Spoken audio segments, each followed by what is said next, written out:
Stream is starting soon. Starting soon.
All right.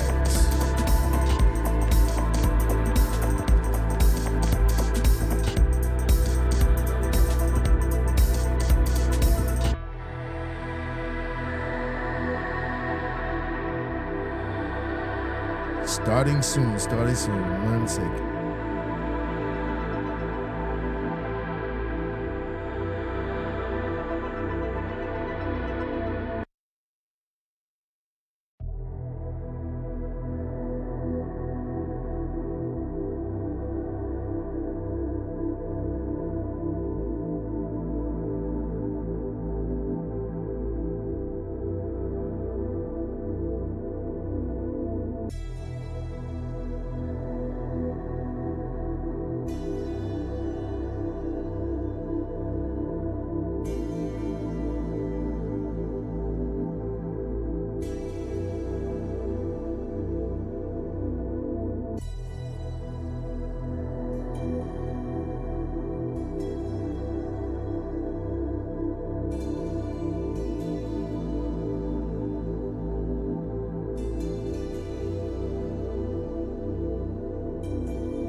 All right. Shout out to everybody that's here. Wabbit Crime Network. We are here. We are here. Good afternoon. Good afternoon. We got a couple cases that we're going to be looking at today. I hope you guys ready. It's going to be some interesting ones. I haven't seen them, but I just noticed that we're going to be in for a surprise in a couple of these cases. Not as far as the results, but as far as the inmates. So I'm going to greet all the members, everybody in the chat. Thank you, everybody, for pulling up.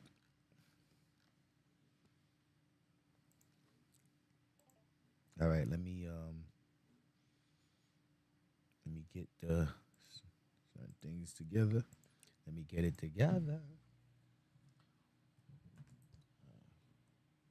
Let me put the donation link in the chat.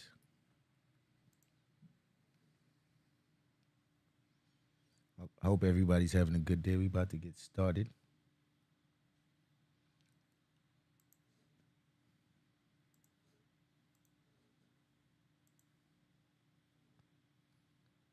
connection's poor.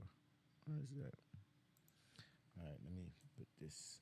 And y'all, you guys hit the like button if you haven't already. And if you have a community wall, please share this live. If you don't have a community wall, share this live on your Instagram, Facebook, Twitter, whatever social media you have. Just share this live. Oh, you're now rocking with Sis Wabbit.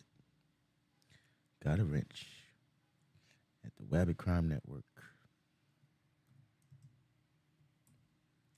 Donation link is now in the chat and it's pinned.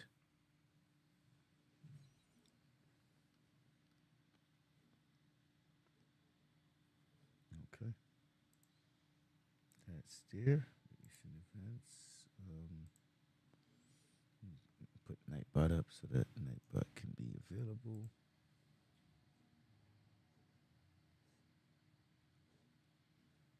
And let me give a shout out to all my members.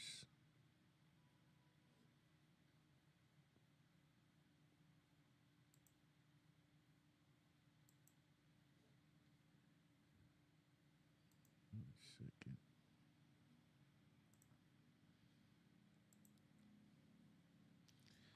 Shout out. Give a shout out to all my members.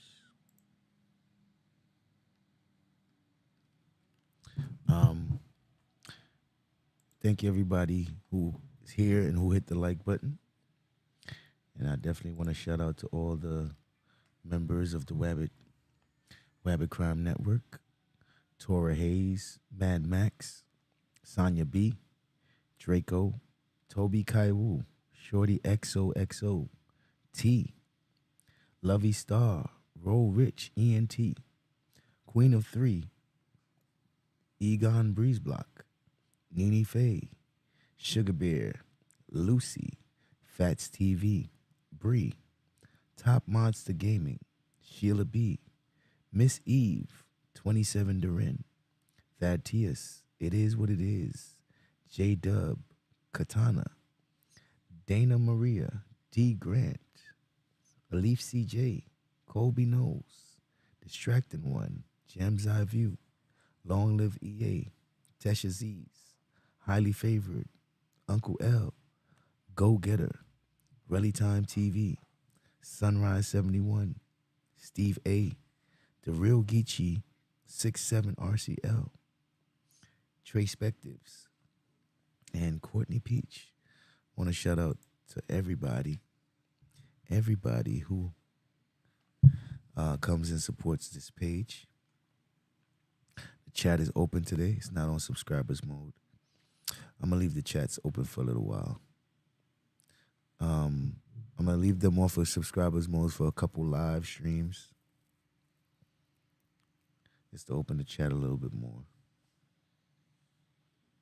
So no subscribers mode.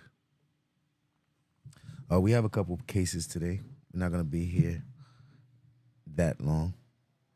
So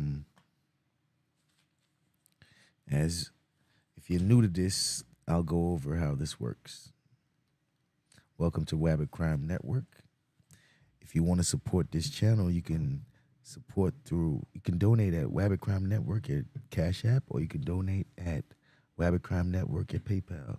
There's also a donation link at the top of the chat.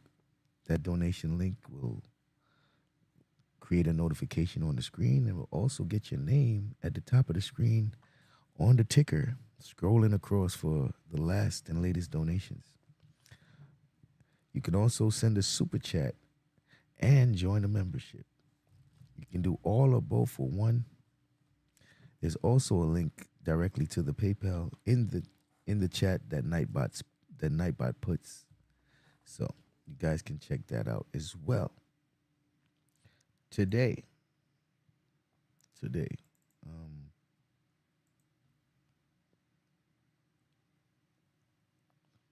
decided I'm gonna do it this way.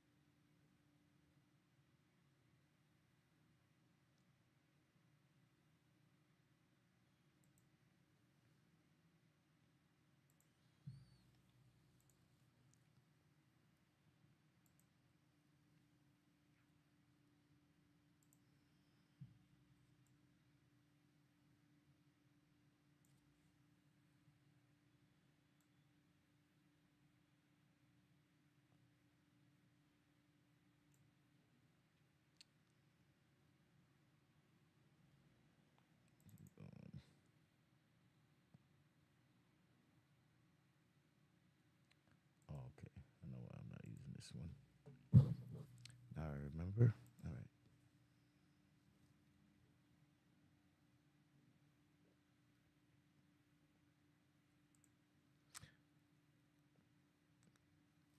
Salute to everybody that's watching. If you haven't hit the like button, please hit the like button.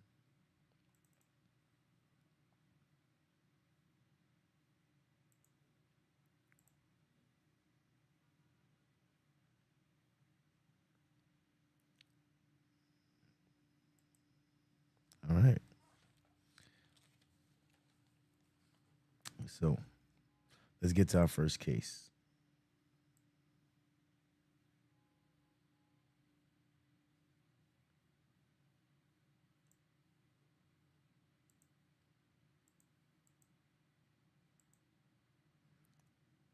Let's get to our first case.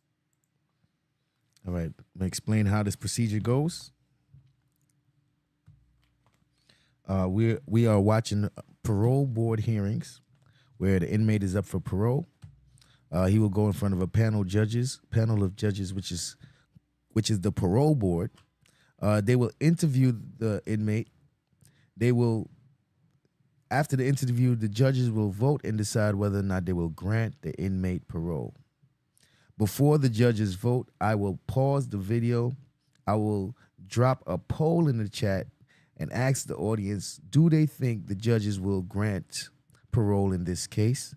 The poll will be in the chat for 5 minutes. Then I will end the poll and read the results of the audience and then I will play the results of the judges and see if the audience and the judges are in line. So, without any further ado, we are ready for our first case. I will be in the chat with everyone, and we will interact in the chat until it's time for the judge to vote. Then I will pause the video and we will do the process. So, I hope you guys enjoy the show. Let's go. Wabbit Crime Network.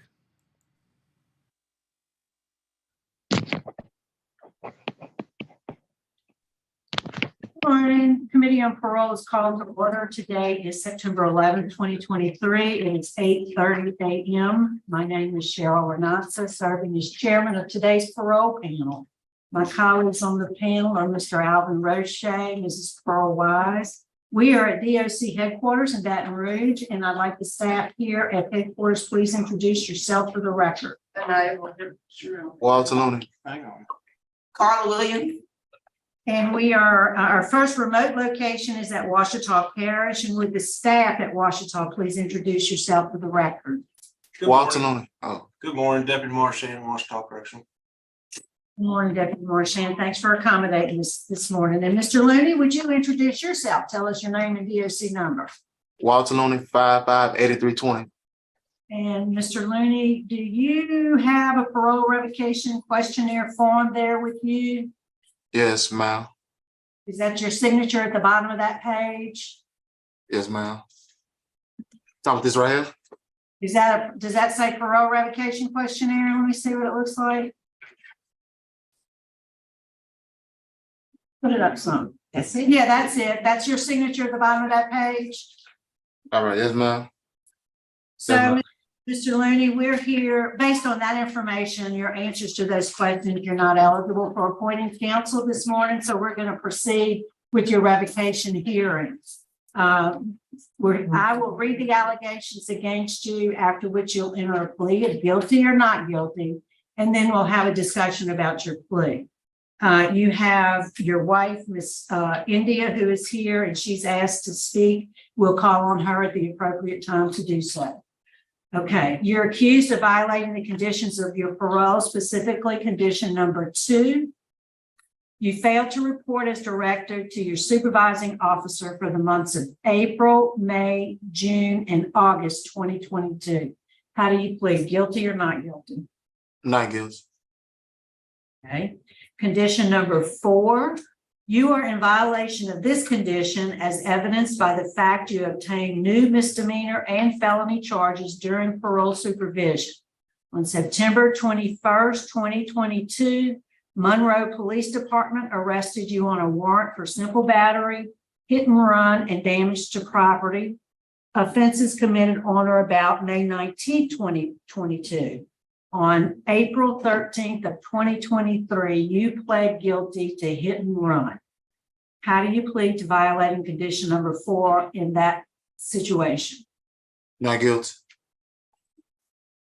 Okay, and then condition number 4 again, on October 11, 2022, Ouachita Parish Sheriff's Office arrested you on a warrant for aggravated assault upon a dating partner, aggravated criminal damage to property, possession of a firearm or carrying a concealed weapon by a person convicted of certain felonies.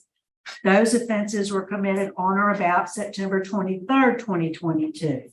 How do you plead to violating condition number 4? Not guilty.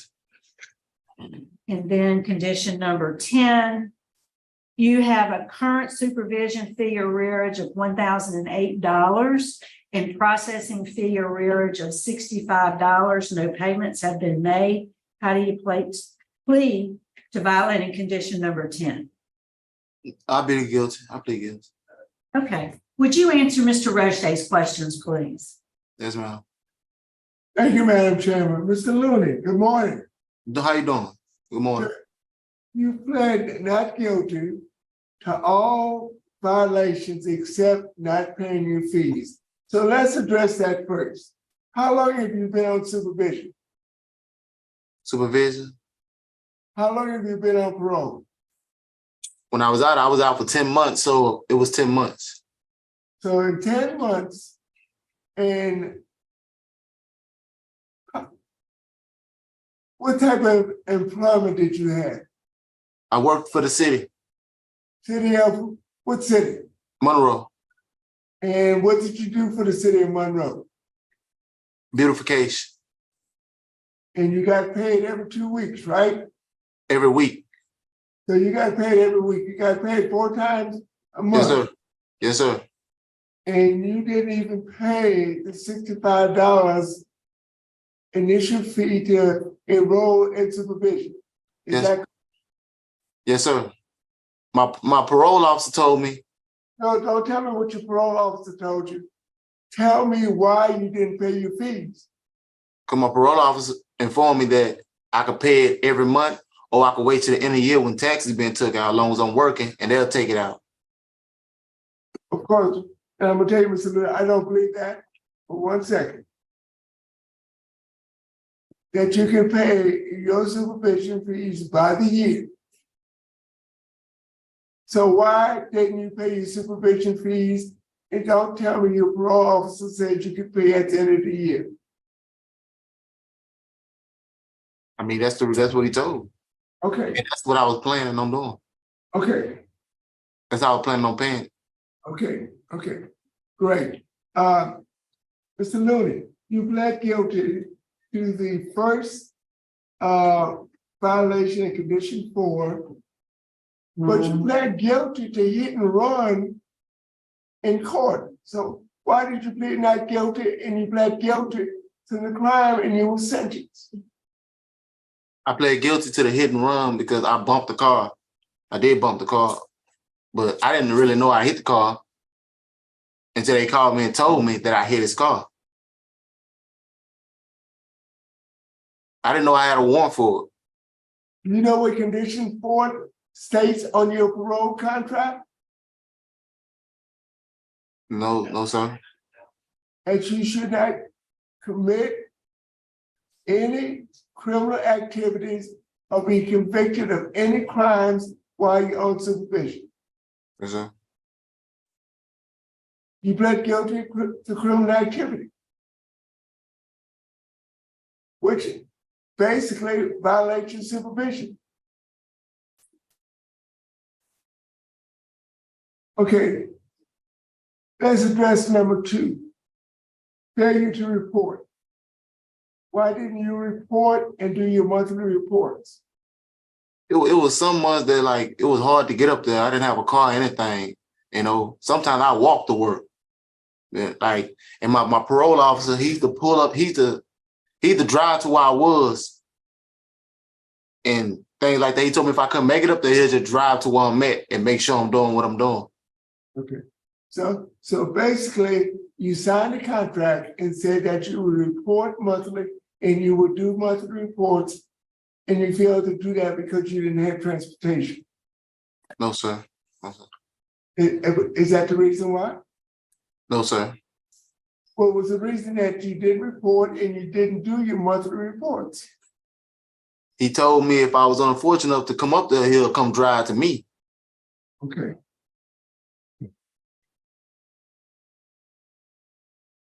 And condition number 4, even though the charges was dismissed, you've been accused of carrying a firearm as a convicted felon. I didn't have a gun. I don't own a gun. I ain't owned a gun in a long time. So you say the law enforcement officer charged you with a crime falsely. He charged me with a firearm. I didn't have a firearm. If you look at the description and model of the firearm, it say none. I didn't have a gun. Well, did you have a knife? I have a knife. I don't have a knife. Any type of weapon. I don't carry a weapon at all. You don't carry a weapon. Okay. So tell me about the aggravated assault upon a dating partner. There must be, where there's smoke, there's always fire. So tell me what happened that you were arrested for aggravated battery on a dating partner. The day my wife was assaulted, she called me and let me know. And some other woman called the police and told me that I was the one assaulting her. When I go to work from 6 in the morning to 4 in the afternoon, Your wife was assaulted. Yes, sir. And what kind of injuries did she get from this assault? I think cuts on her hand and things like that. Like cuts on her hand, a few cuts on her hand from the glass. Were you living with your wife at the time she was assaulted? Yes, sir. Yes, sir, I live with my wife. Okay, who was eventually arrested for assaulting your wife? I was the only one arrested for it. I was the only one arrested for it. But another woman called saying she was India Queen and that I had assaulted her. Okay. When I was nowhere around. I've never put my hand on my wife before.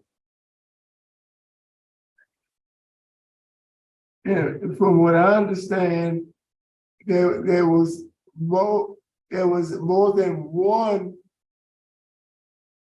charge of assault on your wife. Is that true? More than one? More than one assault on your wife. For this charge? This charge or another charge?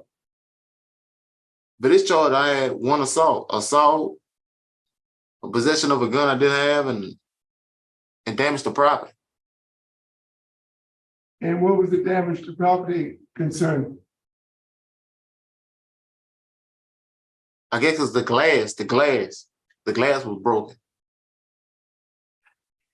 Madam Chairman. I have questions. Young man, according to the report that we have, this incident happened on 9/23 of 22. Is that correct? Yes, ma'am. Report that I'm reading doesn't state a time, so I can't debate you on the time part. But the victim in this case said that her boyfriend was mad at her. The victim did not want to name you at first in this case, but the officers on the scene observed dry blood on the victim's hand and clothing. They also observed a bullet hole in the front windshield, the front driver's seat headrest, and the top part of the back seat. 2 expended rounds were located inside the vehicle. So your statement to us today is you had nothing to do with that. I had nothing to do with that. I never do anything like that to my wife. Okay, and there's an indication in the record that on May 19th of 2022. You had been out of jail 4 months. You got out in January, almost 5 months or so. There was another incident between you and India. And that charge was dismissed as well in Monroe City Court on June 22nd of 23.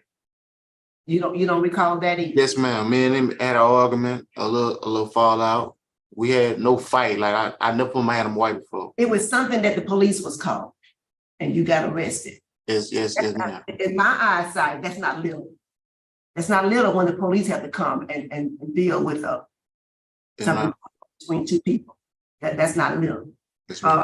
So now when we read this in September, well, it does say 10:23 hours. It does say that. So it was like, what time is it? 10:20. 10:23, it's in the morning. Okay. It was 10 o'clock in the morning. So we don't have your time sheets to know if you was at work that day. We're not going that far. We don't have that. But it was at 10 o'clock in the morning. So you said you were not there. You don't know nothing that happened. Talking about with the gun incident? Yeah, what I just read to you. That when No, ma'am. No, ma'am. she didn't want to name the person, but they observed dry blood on the victim's hand and on the clothing. And the victim is being India now. Yes, ma'am. No, ma'am. I never do anything like to my wife. No, that's And no. so if you're not mad at somebody that you plan on getting who did this to India, there's no beef with that person. You sitting here and telling us you're not mad at I nobody. mean, Somebody that was another issue. I mean, yeah, I wanted whoever did it to my wife. I mean, yes, ma'am, but it wasn't me. Okay. And you indicated that you had never been around a gun, but according to the police report, it shows prior conviction of possession of a firearm by a convicted felon on April 10th, 2018. You denied that. You told Mr. Roche you never had a gun. Since I've been out. Okay, we changed I've been that. out. Okay. Since you've been out, but you said you never owned a gun, something to that effect. But in 2018, you had a gun. No, I meant since I've been out, Okay. I haven't had a gun. I don't want to be around nobody with a gun. I don't be around guns. I don't drive and do nothing. In your words, why are you in jail? Possession of firearm. No, why? Yeah. What's the incident behind that? Why are you in jail? Why I'm in jail? Mm-hmm. Because a woman called and said I was the one who did it to India Queen. She said she was India Queen and said I did it to her. Oh, okay. Were you cheating on India around this time? I mean, no, ma'am. No, ma'am. Okay. That sounds like somebody who's been slighted would do something like that. And what's concerning to me, you just got out on parole January 11th of 2022. You had a May incident and a September incident. So do you want to be on parole? Do you want to be out? Yes, ma'am. Yes, ma'am. Your name don't need to be on police reports if you want to be on parole. You want to stay out. Yes, ma'am. What's your offender class? My offender class? Uh-huh. How many times you been convicted of a felony? 3. How much time do you think you spent in jail? Total in your lifetime?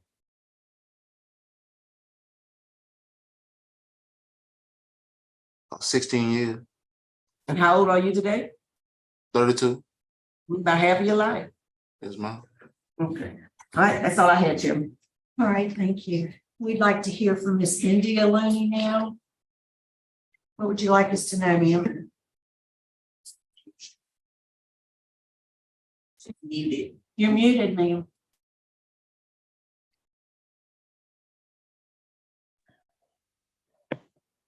Good morning. Hey, I'm India Looney. I want y'all to know that I really need Walter Looney to come home. We have a daughter.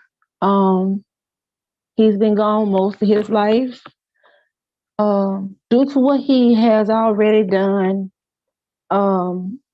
me for myself, I'm not raised in the streets or anything of that nature.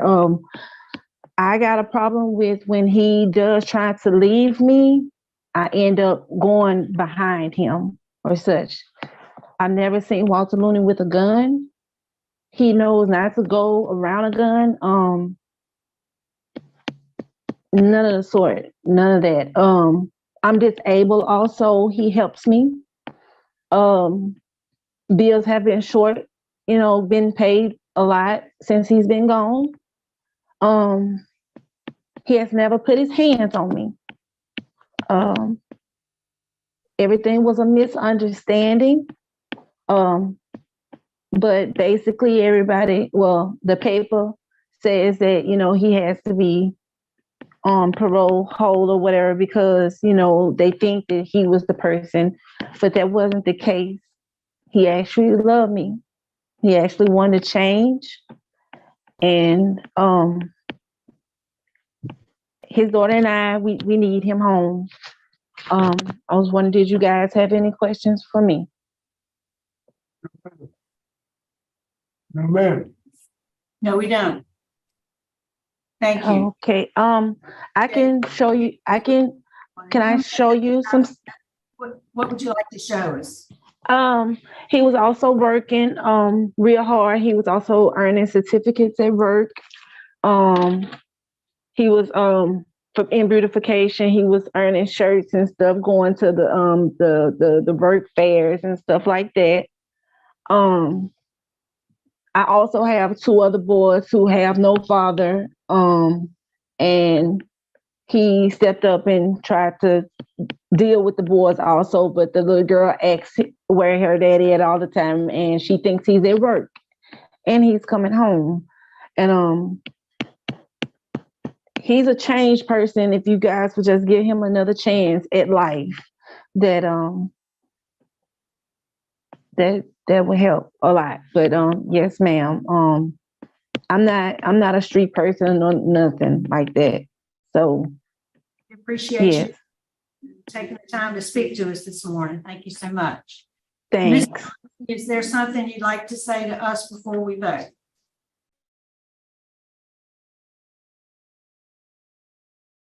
Do you have a statement you'd like to make to us? For me, oh my bad. I'm sorry. No, ma'am. I'm. That's it. Okay, well, we are prepared to vote. We'll start with Mr. Rocha. Well, listen, always take your last chance to say something. Even if you got to use it to say thank you, I ain't coming back if you let me go. Always take your last opportunity to say something. Don't just let it go. Oh man, hold on. Let's do the vote. All right. Poll is in the chat. Get your votes in. Get your votes in. Will the judges grant parole in this case? That's the question right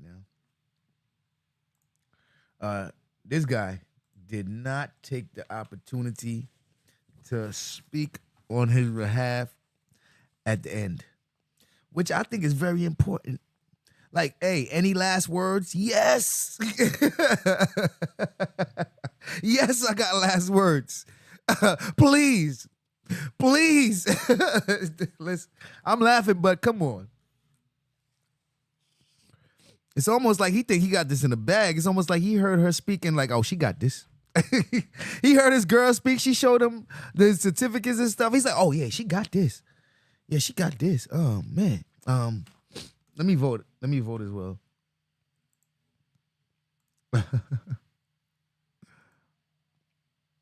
Oh, it don't allow me to vote.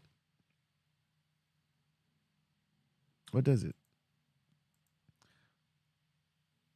Oh, it doesn't allow me to vote, so I can't vote.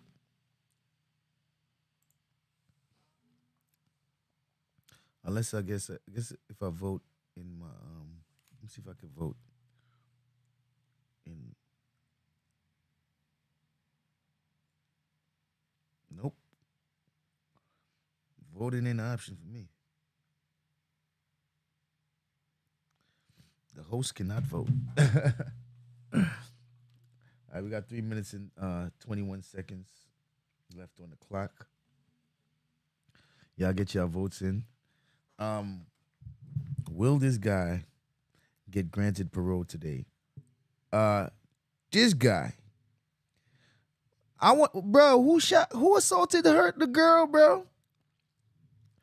For you to say that it wasn't you, but the person told them it was you, but isn't this the person right there that would have told? I'm like, I'm confused. I said, bruh, everything you said says that you guilty and you lying, man. I ain't gonna lie, it sounds like this man been lying through his teeth. Man said he ain't ever owned a gun. But brother, you got firearm charges. I mean, I ain't never owned a gun since I got them charges. God. My goodness. My goodness, sir. What are we doing here? We got 2 minutes and 10 seconds left to vote.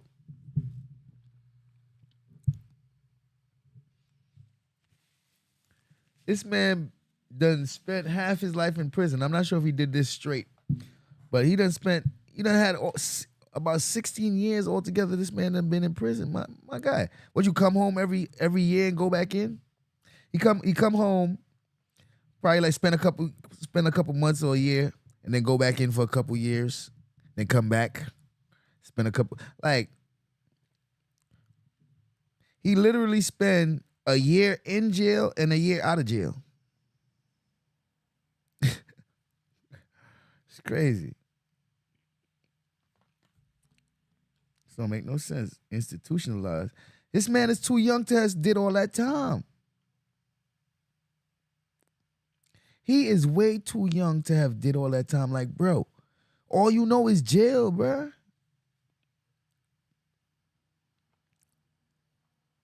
Man, it's crazy. And he's violent. Like, if you did those things that they said you did, because he in here for something. He guilty of something. He guilty of something. He in here. This ain't a trial. This is after they done convicted you and you done got your time and now you looking to get early release. Like, whatever you did to get here, they decided already whether or not you did that. So, that's interesting. We got 30 seconds left to vote. 30 seconds left to vote. We got 35 people watching and 29 votes. I wonder what these 6 people are doing. Are you guys busy? They're probably driving or something. Maybe they're driving. Maybe they're just watching on the TV.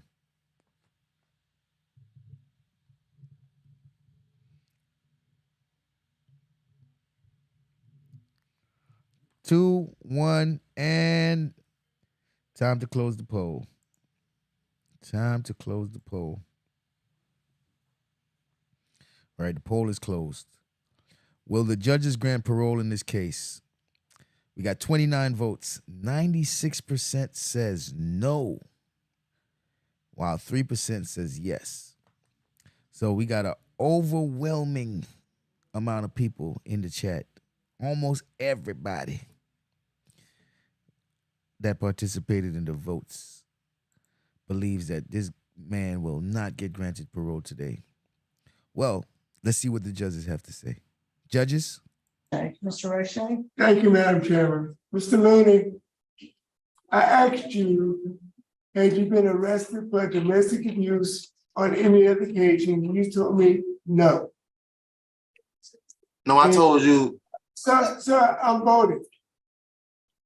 You were just given a chance to make a statement and you made your statement. I asked you about a gun. I've never owned a gun. And the last question, Ms. Wise asked you, you shouldn't have had to take that long to answer if the answer was no. Had you ever cheated on your wife? Based upon me finding you guilty of violating condition number 2, number 4, and number 10 of your supervision contract, I am going to revoke your supervision. Mrs. White? Mr. Looney, domestic violence is very, very, very concerning. You need to make a year out, but that's very concerning. So my vote is the same for the same reasons outlined by Mr. Roche. And I do concur, Mr. Looney. Unfortunately, I don't think that we got We all. don't have a domestic violence. My vote to this morning is to revoke your parole.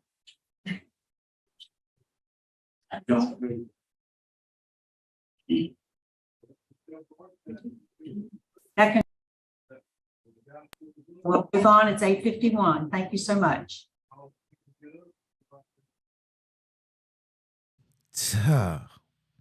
Look at it, man. You talk about defeated. You talk about defeated, yeah. He had the face of a defeated man. He said dropped her quick. Y'all crazy. Y'all crazy. Hey, it's not a joke. It's not a joke, y'all. This is serious. This is real lives, real cases, real people here on Sears Wabbit Crime Network Court.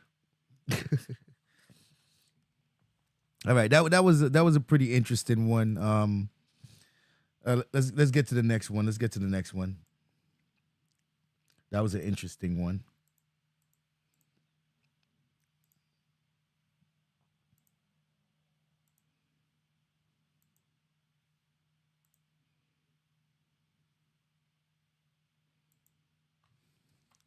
That was interesting. All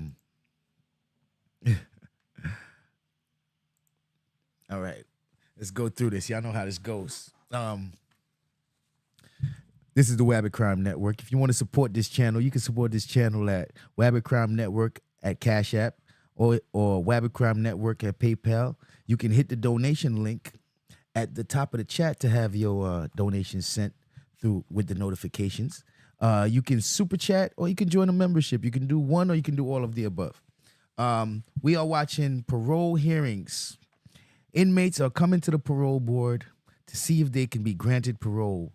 They are gonna come in front of a panel of judges. The judges will interview them and then decide whether or not they will grant parole in this case. So, before the judges vote, I will pause the video and allow the chat to vote on whether or not they believe the judges will grant parole or not. The poll will be in the chat for 5 minutes, and then I will end the poll, read the results of the audience, and then play the video of the judges' results and see if the chat and the judges were in line. And we are on to our next case. I'll be in the chat with everyone congregating until it's time to vote. So let's go. Morning. The Committee on Parole is reconvening. We're at David Wade Correctional Center. Today is Monday, September 11th, 2023. It's 8:56 a.m. We're with the warden. Please introduce yourself for the record. Good morning, Michelle Dozalt, warden. And we have before us, sir, would you introduce yourself? Tell us your name and DOC number. Yes, ma'am. Bobby Jagger, 178028. All right. So we're here this morning for a parole decision. Let me acknowledge we have counsel here this morning. Would you introduce yourself, sir? Ladies and gentlemen, Mr. Rose, Ms. Wise, Mr. Knotts, Eric Johnson, 415 Main Street, Maine, Louisiana, 7155, appearing for Mr. Jaggers. Thank you, sir. And we're here.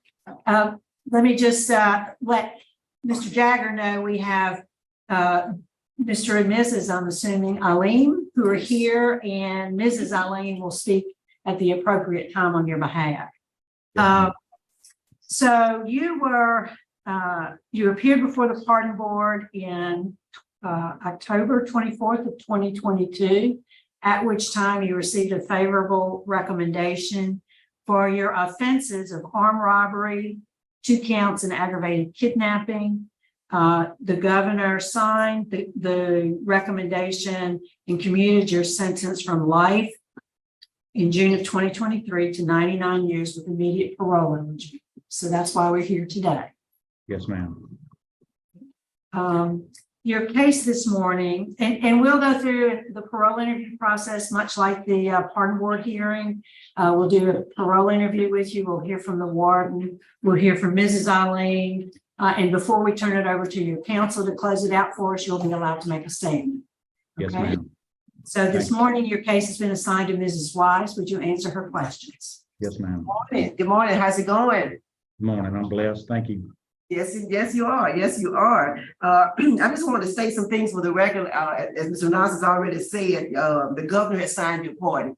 You had 8 write-ups. And how long you been in jail on this charge? Call it out for the record. 25 years and 7 months. 25 years and 7 months. And you had 8 write-ups, and the last one was in 2011. You had a birthday recently, 9/3. Happy Thank belated birthday to you. All right. Thank you. You're welcome. And reports indicate that you're highly educated. You got a GED, you got technical degrees, parole, a paralegal certification, and a BA in Christian ministry. I'm just stating that for the record. Is there anything else you want to state for the record about your educational attainment? No, ma'am. I went through the hospice program at Angola. I was a hospice volunteer, and from the time I was there till I come here, and even was a volunteer here, and that was pretty impactful in my life, and I really enjoyed that. As a matter of fact, in the hospice program, you were one of the first ones when the program got started. You got all the certifications and all that. I want to say that correct. That's correct. You served for 4 years there, and you got recommendation letters from staff, and even your sentencing judge also recommended that you be pardoned. In the judge's letter, he made mention of $5,000 in restitution to Ms. Clark for the for the burden of her car. Speak to that for us. Yes, ma'am. That was part of that was part of my agreement that I would I'd like to be able to at least show some remorse with them trying to pay back for something that was tragically done to their vehicle, and I would be more than willing to to be able to pay them back for that. Okay, that's good to hear. Good to hear. Also, there was an indication that you completed AA and NA. So tell us about your substance abuse journey, and mostly what I want to hear about is your sobriety plan. What you're going to do to stay clean and sober if you're successful today. Yes, ma'am. Unfortunately, drugs did play a major part, in my crimes, and I'm just thankful no one was injured, and thank God there wasn't. And my plans are, if I do get a favorable hearing today, upon my release, I would like to at least be able to try to get to AA or NA classes 3 or 4 times a week, as much as I possibly can, and just try to share with them and myself, just continue to grow. Is what my intentions are. And go ahead and state out loud for the record with your release plan, the transition plan, if you're successful today. Excuse me? State for the record your transition plan if you are successful today in your release. I plan on going to Mississippi with Dixie and the V, and I have a job waiting on me, and I've got a church, waiting on me also, a vehicle, and I plan to go to work as soon as I get there, probably a week after I'm out, time enough to get my license and, parole officer, and just get kind of acclimated, with the place that I'm going, and getting familiar with my parole officers and see, kind of help that they can help me with my programs and things of that nature, and just try to do the best that I can do. And your residence plan is in one of their rent houses, is that correct? Yes, ma'am. It's in a cabin out in the woods. I don't have any neighbors, anywhere close by. I've got a pond out in front of the rock, and spend my days fishing with my granddaughters and whoever else may come visit, or by myself either. And just try to enjoy the rest of the days that I have. And I do want to state for the record, all your work evaluations were excellent. We don't see that very often, but you had excellent work evaluations. And on the recommendation to the judge from the pardon board, they also mentioned that you had excellent prison community service. And I just want to say that out loud for the record. Thank you, sir. Warden, what can you share with us? Well, Bobby's been here, Ms. Wise, since 2012, and as you can see from his record, he has not received any rule violations since he's been here. He has completed the programming, the substance abuse and anger management, reentry, victim awareness. I also worked with Bobby at LSP when he was a hospice volunteer many years ago, and so he does have that experience, which is valuable to our population. So he works at our tool shed, which is one of the trusted positions, and as you stated, his work evaluations are good. So, Thank you. And one more question. You had indicated, read somewhere that your plan is to share your testimony. Speak to that. How you plan on doing that if you release? Well, I would really like to, I mean, as far as my church and probably trying to get, into the facilities, where juveniles and stuff, I'd like to try to reach some of those, those people there and maybe get in touch with Mr. Kane over there in Mississippi and see if he, won't allow me to go into the prisons there and maybe speak, to the guys or the women there, or the children, and, just try to let them know that there's a better way than, what we were doing out there, All right, thank you. That's all I had. All right, we'll hear from Mrs. Naveed now. Yes. Excuse me. Pauline, I'm sorry, Naveed, yes. I apologize. Naveed's better. Yeah. Hi, thank y'all for letting me speak to you today.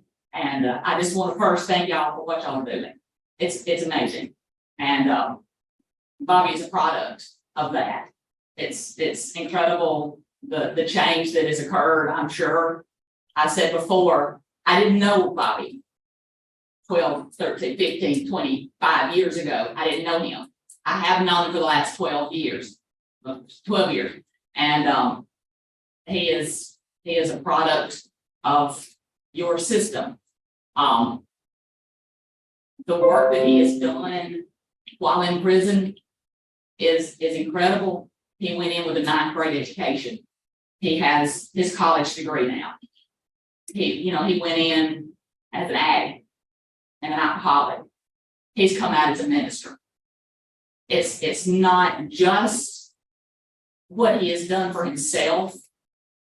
You have letters from not just, important people. You have letters in there from people that have gone in just like he did, and they have testified what a difference he has made in their lives. The work that he did in the hospice program, the way that he helped those people, he was willing to, and that has to be hard. There are certain things that I think I can do, and there's certain things I don't think I could ever do. But to help somebody transition from this life to the next life, and we know there's something after this, to do that with dignity, the way that he and those others have been able to do it. Y'all did that. Y'all gave them the ability to do that. It's incredible. And he has taken advantage of all of it. And I know in my heart that he is ready to carry what y'all have done for him here out into the free world.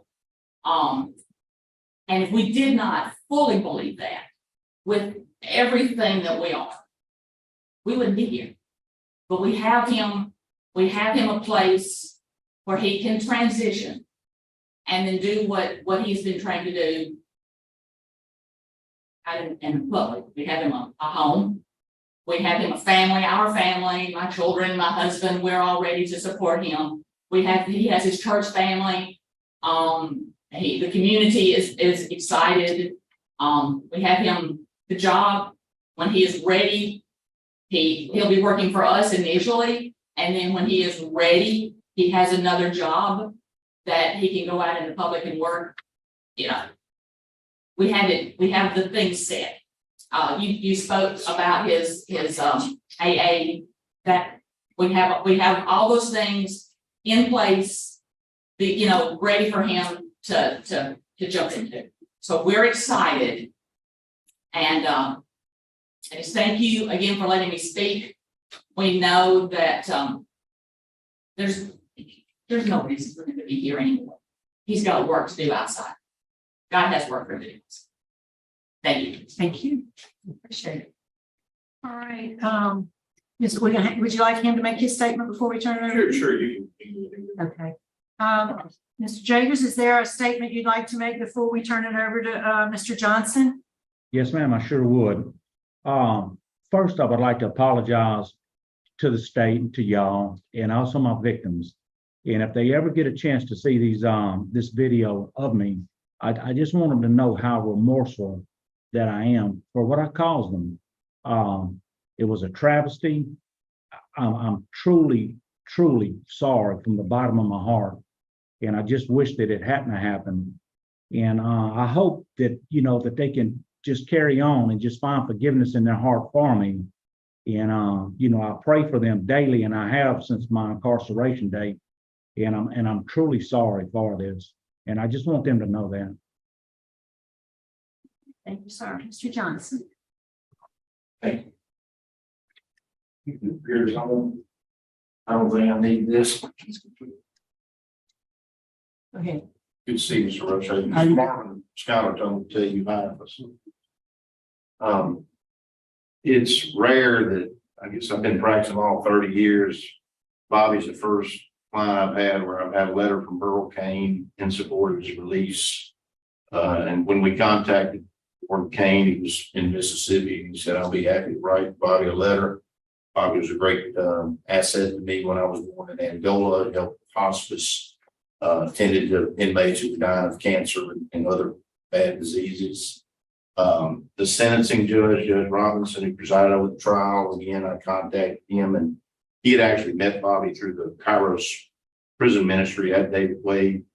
And he said, look, I've been around Bobby, and I think he's learned his lesson from, again, he was a different person, different man 25 years ago when this crime occurred, and than he is today. And, you know, the Department of Corrections, y'all know your mission statement, and I think he's living proof that it does work, what Ms. Leem said.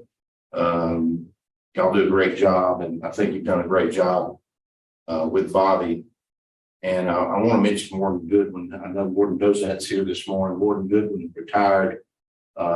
He told me that if he did retire before Bobby's here, to make sure that, again, he testified on video last time, if y'all remember, in support of Bobby. And he was very fond of Bobby. Bobby was a great worker, great asset to Warden Goodwin at David Wade.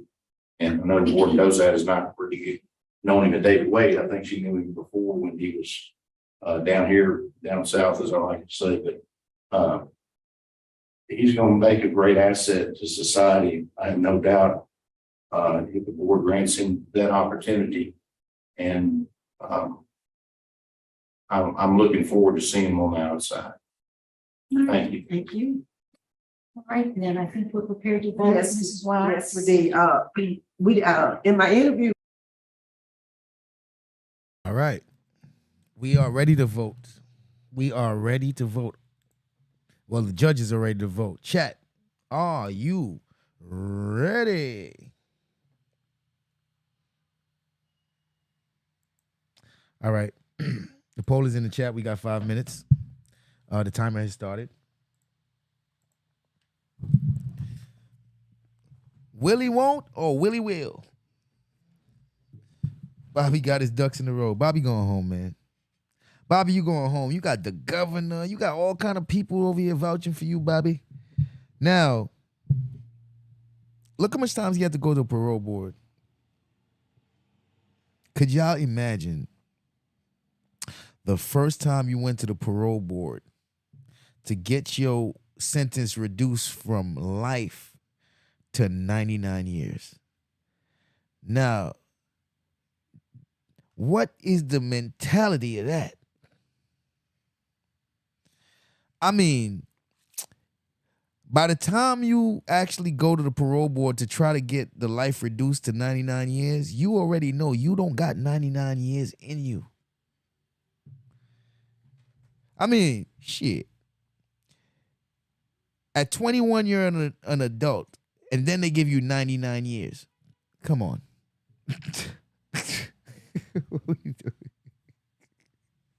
What we doing here? So, My thing is, when you went from the life to 99 years, that was like symbolic or something, right? Like, that had to be symbolic. That had to be like, nah, but all jokes aside, it's a process. So he couldn't just get from life to going home. They had to take it from life to an actual number and then see if he can get that number reduced to something reasonable. So you see, it's a process, man. So he actually had to get the 99 years just so that he could have hope that they can reduce it to a number that's reasonable. Man, because 99 years is unacceptable.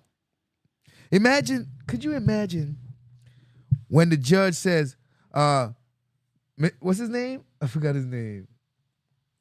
Bobby, you know what? We're going to grant you a pardon today, and we're going to reduce your sentence from life to 99 years. Could you imagine his response? Thank you so much, Your Honor. Thank you so much, Your Honor. I appreciate this 99 years. Thank you. You won't regret that you gave me 99 instead of that life. I promise you, Your Honor. And it's like, man, all you could hope for is that in another couple of years, you can come back and see if they could take another 60 years off of that. Can take another 60 years off of that. Got a minute and 55 seconds left to vote. Man. Bobby, you going home, man. You going home. You ain't killed nobody. You did some kidnapping. You probably held some hostages. But you ain't killed nobody. You said, I went to high school with that got 89 to life. Man. And you know, he gonna go to the parole and hope they just take the life off and give him 89. We gonna follow with the Bobby 30 days after release? Y'all get y'all votes in. We got 1 minute and 5 seconds left. Keeping up with Bobby. Make sure you guys join the Wabbit Crime Network Discord. We have information on these cases that you're watching. So if you want more information on these cases, you can check the Wabbit Discord and you can find a little bit more details on these people that show up on these panels. So the Wabbit Crime Network Discord is developing into a great resource. So you might even be able to get some follow-up information on Bobby. So this is stuff that I'm definitely going to be looking into and making sure it can happen. You know? 9 seconds. 7, 3, 2, and 1. And the poll is closed. And we got 25 votes. Will the judges grant parole in this case? 87% says yes, and 11% says no. So majority of you guys are hopeful. Let's see what the judges got to say. Mr. Bobby, we didn't mention the victims, and the victims are unopposed to your early release as well. I just want to state that for the record. But the victim wanted the $5,000 that you already indicated you're going to take care of. My goal is to grant to the out-of-state residence plan to Mississippi pending interstate compact is approved. I would like for you to undergo a substance abuse evaluation and follow their recommendation. And do community about 8 months after release. Start doing community service of at least 4 hours a month. You have time to kind of figure that out. Best wishes to you, sir. Yes, ma'am. Thank you.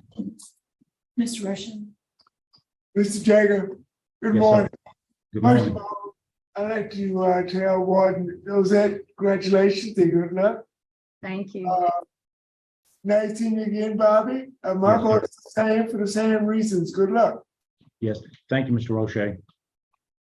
And I agree. My vote is the same. I'm not sure. Did you add AA meetings? No, ma'am, I did not. Go ahead. I'd like to add as a condition, attend 3 AA meetings a week. Yes, ma'am. And a curfew from 10 PM to 6 AM. Okay. That was great. I'll go to bed early anyways. Yep. I need to be out after that. Good luck to you, sir. Thank y'all. Thank y'all a lot. Thank you, Dixie, Naveed, and Eric. Thank you, Bob. Bobby's going home. Bobby is going home. Yes. Yes, he is.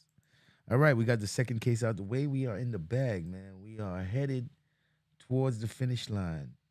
I appreciate all the participation. You know, without you, we wouldn't have an actual live stream. It would just be bland.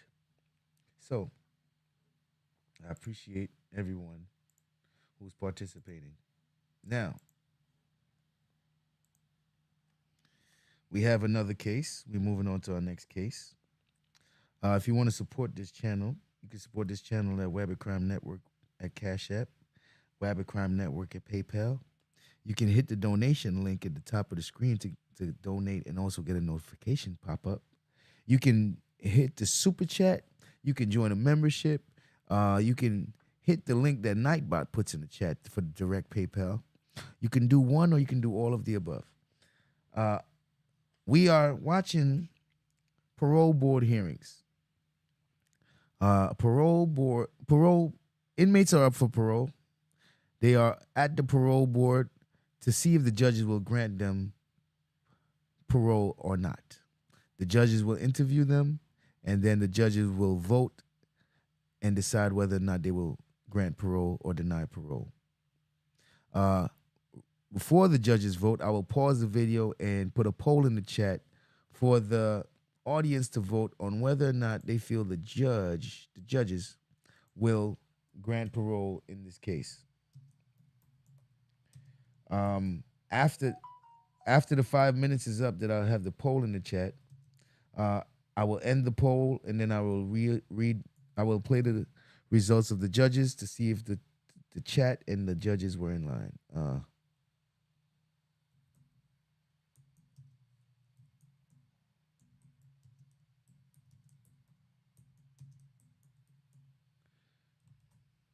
right. Well, the judges grant parole in this case. That's what we're going to want to know. We're on to the next one.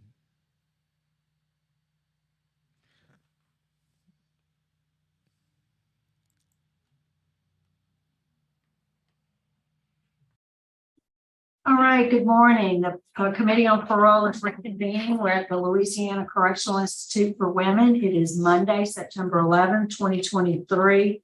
The time is 9:16 a.m. My name is Cheryl Renatza, serving as chair of today's parole panel. Would the staff at the women's prison please introduce yourself for the record? Good morning, Kristen Thomas, Warden. Good morning, Tara P, ARDC Manager.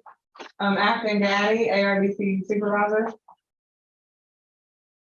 All right, is that everybody? We're ready for our first case. That's Miss Stephanie King. Yes.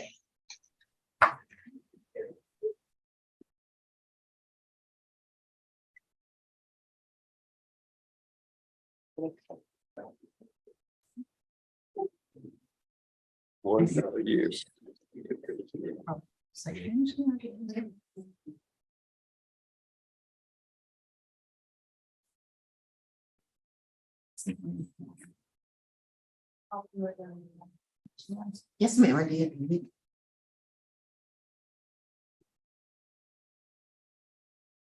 It's showing like.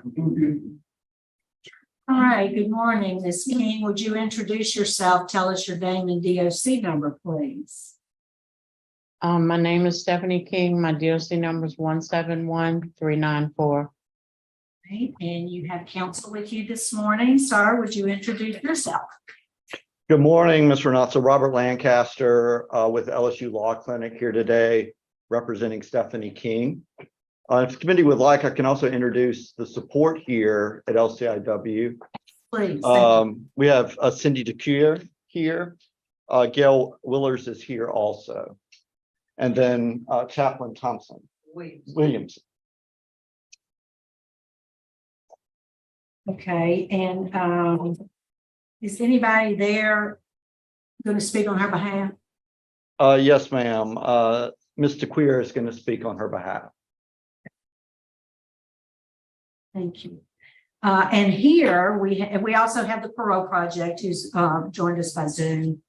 We have also on Zoom Jamie Likus. I'm sorry if I mispronounced that name. Here we have Christy Sheremy, Desi Tucker, Laura Davis, Melissa Portion, Terry Rainier. Okay. In opposition, we have Pamela Blanchett and Ed Riley. And you've been through the process before, Ms. King, so you know the process. So I'll just jump right in. And so you're currently, you're classified rather as a third felony offender. You're currently serving a 67-year, 8-month, and 15-day sentence. You have convictions in January of 1988, possession with intent to distribute marijuana, 2 counts, 1 in Terrebonne, 1 in Lafourche. Those are sentencing dates. September 1991, distribution of cocaine in Terrebonne. And then September of 1998, manslaughter and armed robbery in St. Mary Parish. So this is a rehearing for you. You were previously denied. I think you had 2 favorable votes. Is that correct? Yes, ma'am. And so let's we had core super divorce. Probably none of that has changed. So what has changed since then?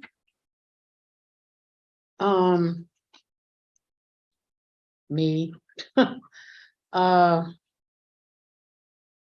have a letter here. Maybe that would be the best way to start this out. Sure. Or you could talk about all the programs you've had since the last time, like all the Tulane, all the mentorship, the taking over the Unveiled magazine. Since my last hearing, I have completed several classes. I've completed a trauma healing facilitator class where I'm an approved facilitator now. I'm still in Tulane.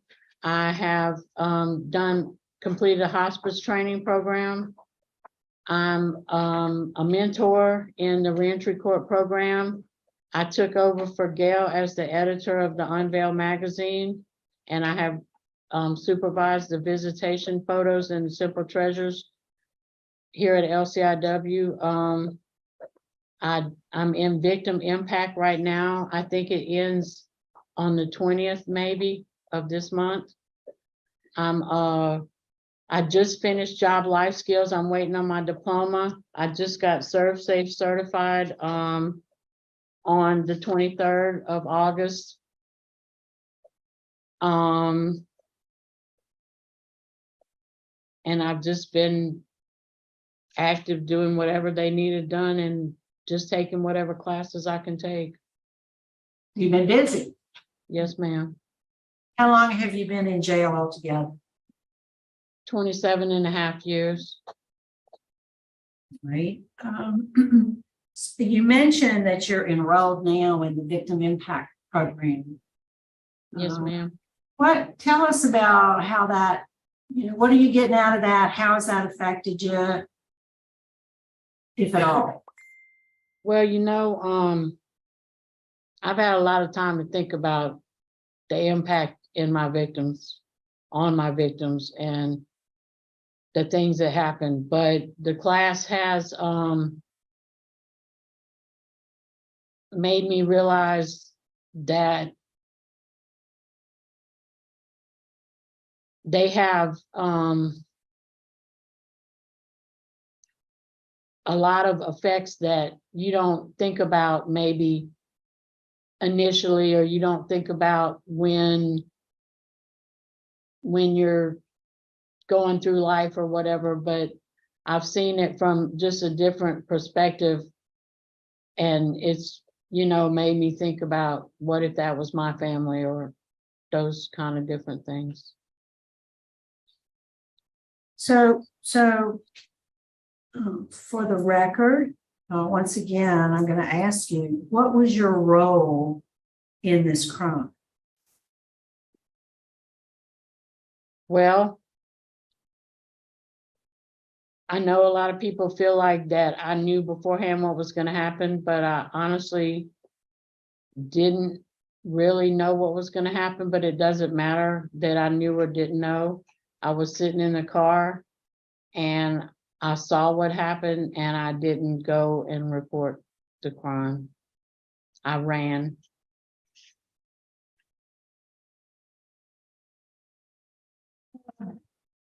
Out of all the programs that you've taken, which was the most impactful? I couldn't hear what you just said. Of all the programs, you've logged over 1,000 hours of CTRP credits. Yes, ma'am. Of all those programs that you have completed, which has been the most impactful? Which one did you get the most out of and why?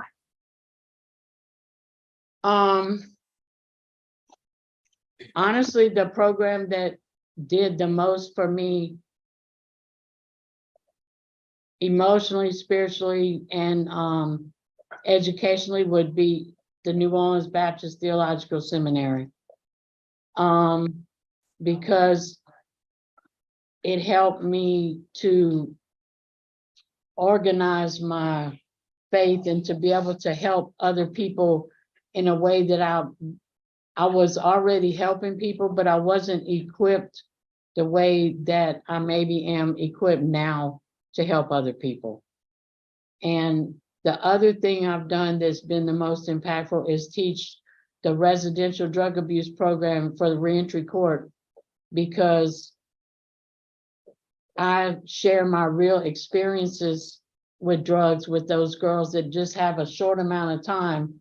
And it's harder to reach the people that are here a short time, because when you do a long time, when you reach like your 7-year mark and your 10-year mark and your 15-year mark, your thinking changes, and we don't have that opportunity with them. So by sharing what happened to me, sometimes it helps them to see what they might fall into if they're not careful. So how has your thinking changed? I don't even recognize the person who was arrested 27 years ago. I'm nothing like that person anymore.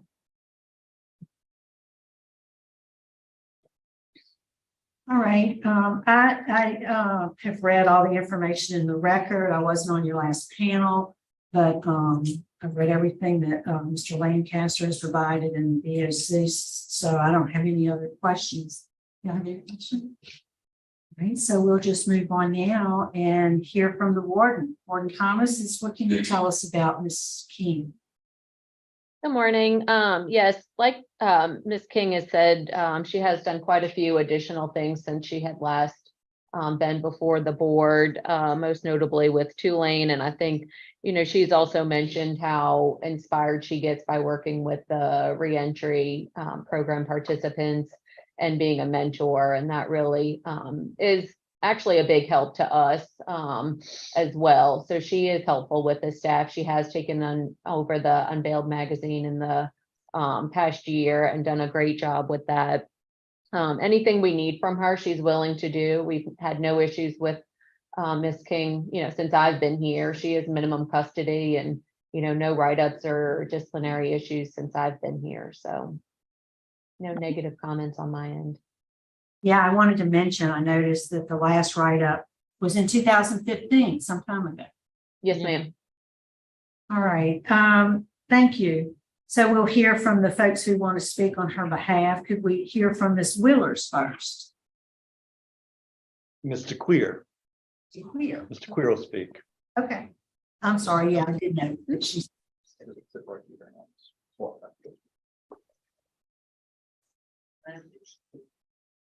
Good morning. My name is Cynthia DeCure, and I'm here on behalf of Miss Stephanie King. Not only as her support, but also as a mother of an incarcerated daughter and also a victim of her daughter's crime. There's no way to explain the gratitude that I have for Miss King and the other mentors at the time that my daughter was admitted into a DOC facility back in 2016.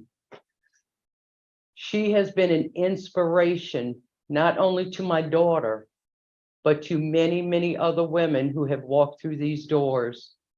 And I'm asking and begging that, pleading that you recognize all of her positives, because Stephanie is no longer the woman that she was back when she committed her crime. To the victims, I'm walking in your shoes, and I plead that you somehow one day obtain forgiveness and that you're able to walk free from your pain. Thank you. Thank you, Mr. Queer. We appreciate your remarks this morning. Could we hear from the Parole Project? Yes, good morning. Kerry Myers with Louisiana Parole Project. We have, since Ms. King's last hearing, we have continued to support her, continued to work with her. As you can see, what she's done since her last hearing, instead of taking a denial as defeat, she's turned it into something even more positive, continuing to do the work that she's been doing, continuing to help other people, continuing to inspire other women who are in similar situations. We're prepared. Parole Project is prepared to provide long-term support to Ms. King, our long-term housing support, employment opportunity support, programmatic support that includes financial, social connections with our social worker, consumer skills, all the other support that she is going to need through her transition. Ms. King has just, again, continues to be a positive role model, continues to move forward, hasn't let adversity at all detract from her path. And her path has been, and her trajectory has been up ever since we've been involved with Ms. King. So we just ask this board to grant her parole today. Thank you. All right, I don't see any other speakers. So before we turn it over to Mr. Lancaster, Ms. King, is there any, well, excuse me, I'm sorry, we do have, on behalf of the victim, we have Ms. Pamela Blanchett. Are you going to speak today? Good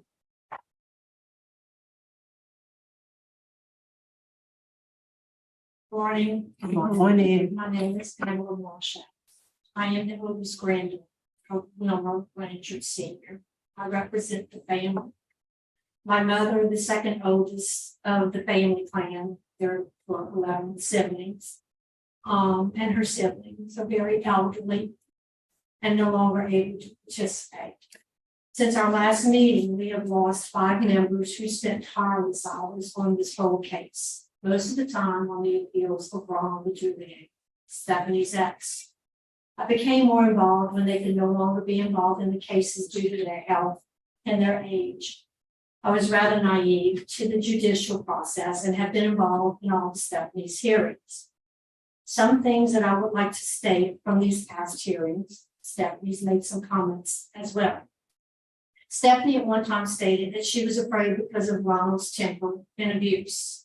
On the day that Ronald murdered my grandfather, she could have fled in war and called law enforcement. She literally watched while Ronald drove my grandfather's truck in the war. She may not have been able to save my grandfather, but she could have saved us a lot of anguish and grief, wondering if our grandfather was alive or dead. People searching for him for 5 days. Then she wouldn't have been charged originally as accomplice to first-degree murder. The next day when Ronald left his home in search of more money for their drug habit, she could have fled then and contacted the law enforcement. He stabbed a woman 29 times. I think I've received statements from her as well. Beat her over the head with a crowbar and left her to die. Stephanie was not responsible for that one, but she fled with him in Knoxville, Tennessee. Stephanie was originally charged with accomplice to first-degree murder. She pleaded bargained to get her sentence reduced to manslaughter, or she would be serving life in prison.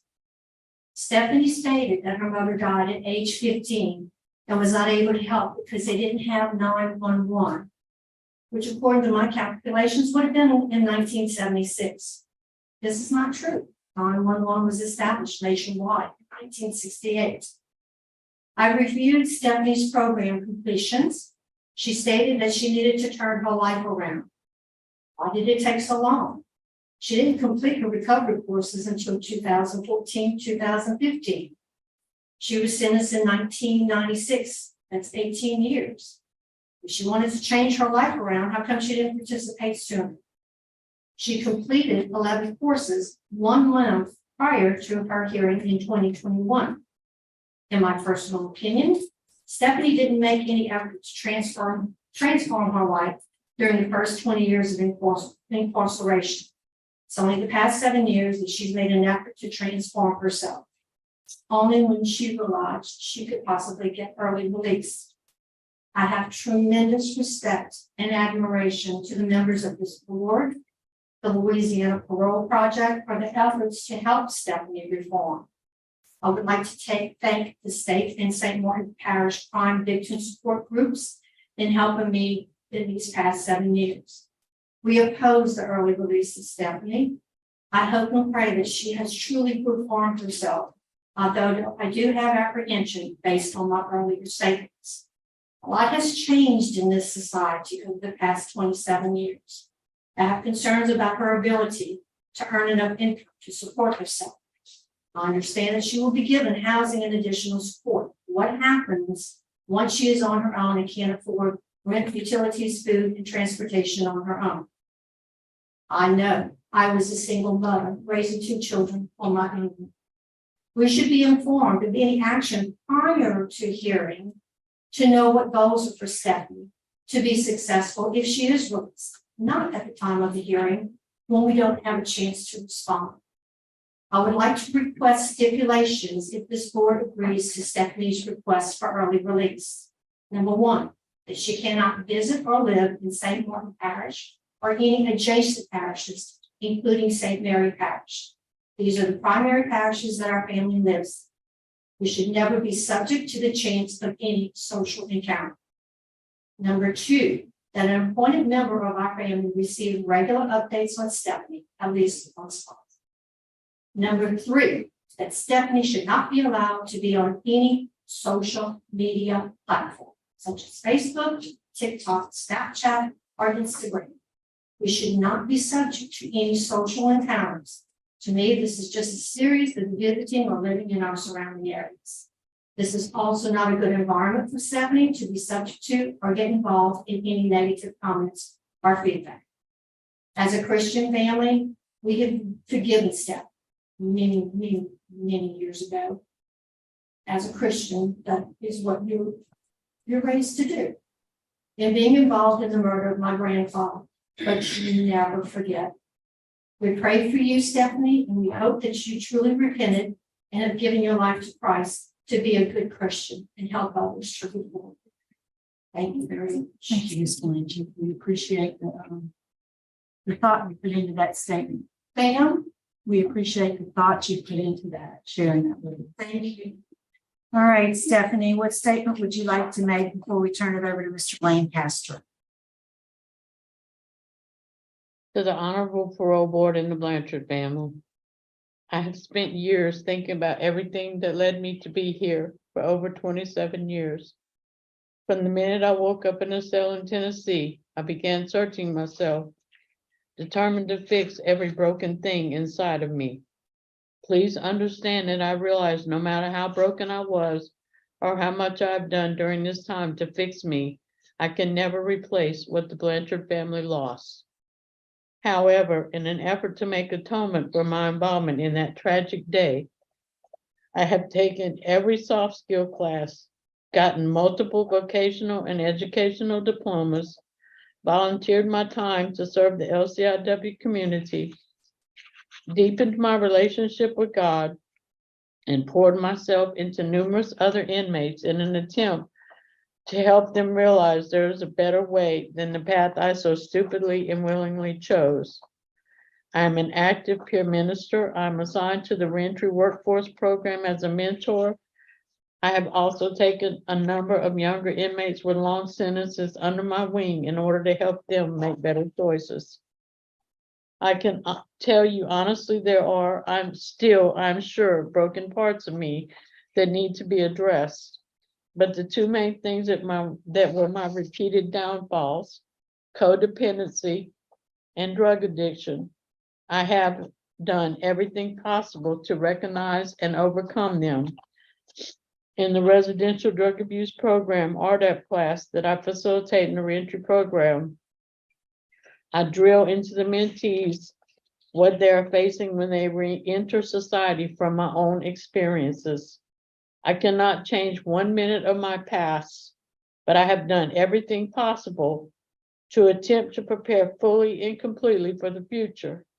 All I'm asking is for the opportunity to show who I am today is no longer even remotely connected to the person who was arrested over 27 years ago. And thank you for this opportunity. Yes, ma'am. Thank you, Mr. Lancaster. Yes, Mr. Natsa. Stephanie and I were talking prior to the hearing this morning, and she has been in school consistently since 2009. First at the Baptist Theological Seminary, and then moving forward with her current studies at Tulane. She has plans. Her education's been extremely important to her, transformative to her. One thing that wasn't mentioned at the hearing is that if she is released, she will continue and finish her degree at Tulane. She's had conversations with Tulane as well as Operation Rescue, who is sponsoring that Tulane program, and they're committed to her finishing that degree.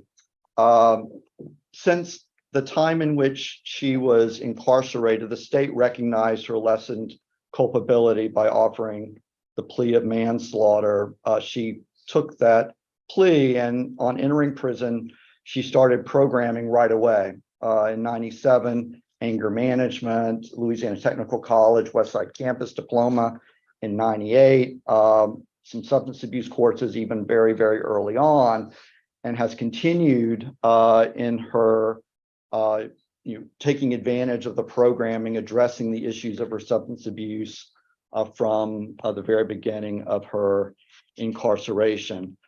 For the reasons that I articulated in the brief I submitted, as well as the information that the committee heard at this morning's hearing, we respectfully request that she be granted today under whatever conditions you deem appropriate.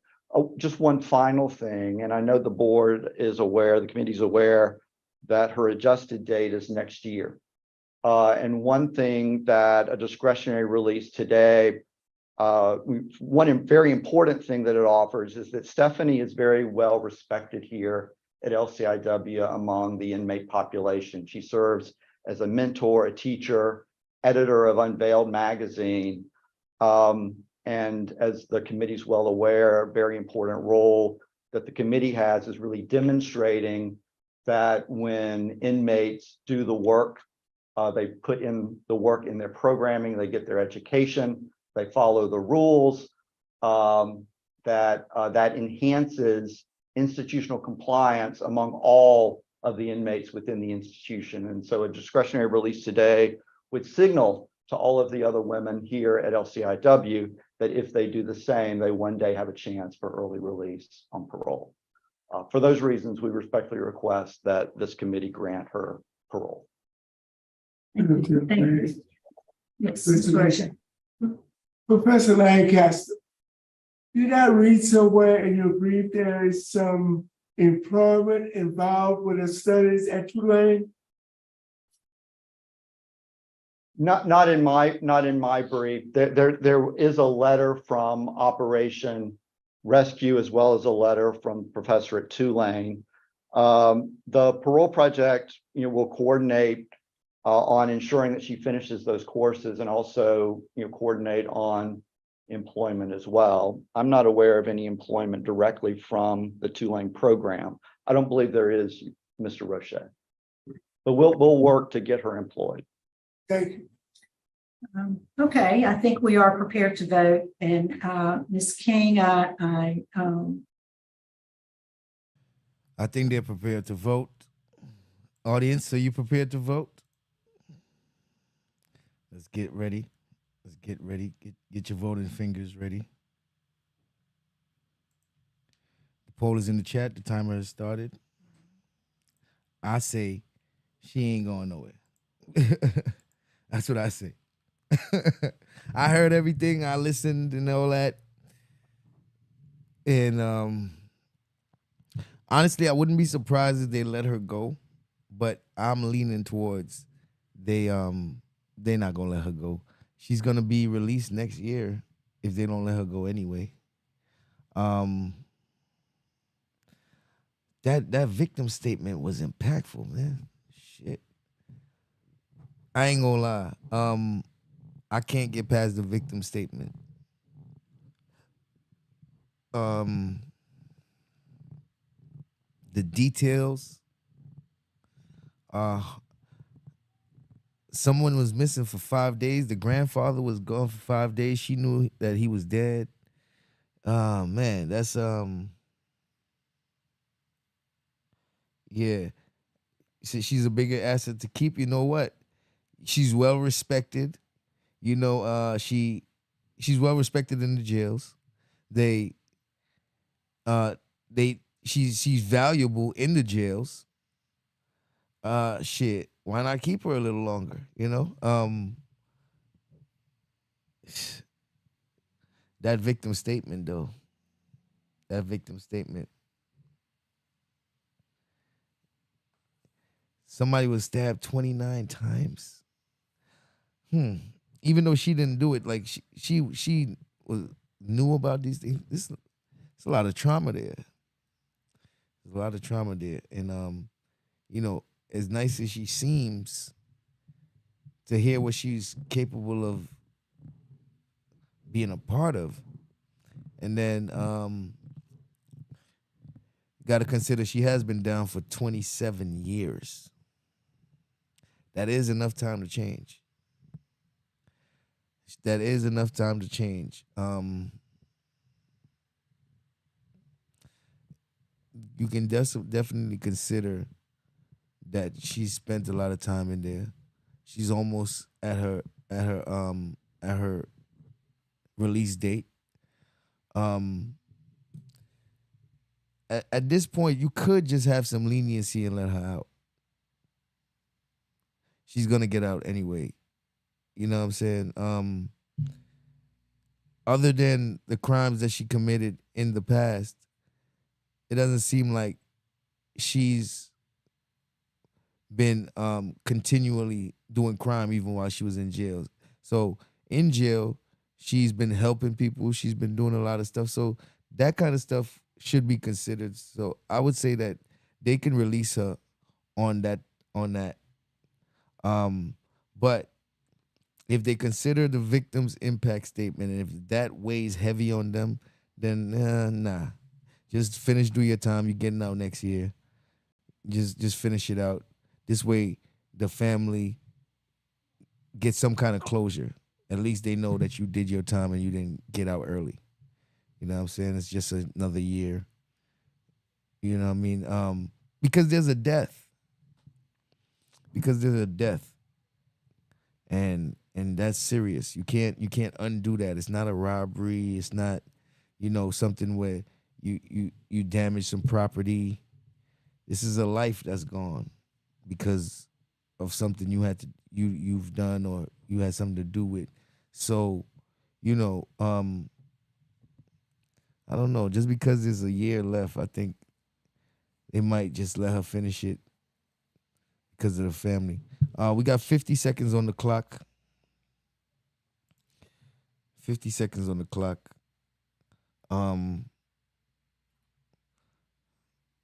It's highly possible that they'll release her. I just don't think that they would. I think she deserves a chance. That victim statement is what gets me the most. We got 25 seconds.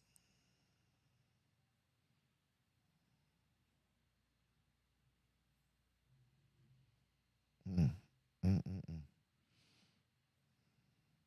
You said they need to let her home. Mm, mm, mm. We got 9 seconds on the clock. 5 seconds. About to end this poll right now. All right. Poll is ended. We got 27 votes. Will the judges grant parole in this case? 59% of the people says no, and 40% of the people says yes. So it's not that far off. It's not that far off. But more people think that she's gonna be off than they do she's gonna be denied. So let's see what the judges say. Judges, it's on you. Did take note of the strong opposition that was expressed to your early release, and you were made aware of that at your last hearing. But I also noted your proximity of your good time date, which is July of next year. And I looked to see what it was, what impressed me, I guess, is that since your last hearing, which was when 2021, you didn't let that disappointment affect you. You kept working and you kept working hard. And I believe that you have really worked hard to prepare for your release. You have a low risk score. You've got excellent programming. The warden speaks highly of you. And you have a good transition plan. I have a lot of confidence in the parole projects. So my vote today would be to grant your release to the parole project plan, and to add special conditions, some of which were requested by the Blanchard family. First, you would have no contact with the victim's family. You may not live in the St. Martin parish or adjacent parishes, and you will not be allowed on any social media as long as you're under supervision. You're to have, or rather, you will be expected to perform 8 hours of community service per month. You've done that within your prison community, and so that should not be difficult for you to accomplish. So I wish you well. Good luck, Mrs. Wells. Ms. King, you did a great home. You healed yourself, and now you're helping others. And that's all we can ask. And to the Blanchard family, I was so glad to hear that you all have forgiven her. I'm so glad to hear that. And that's all we can ask. But you can't redo it. I voted for you last time, and I was so encouraged that I can extend that same grant again today. And so my vote is to grant as well with the same special condition that's been outlined. But I grant you conditionally after you complete victim awareness on 9/20 of 2023.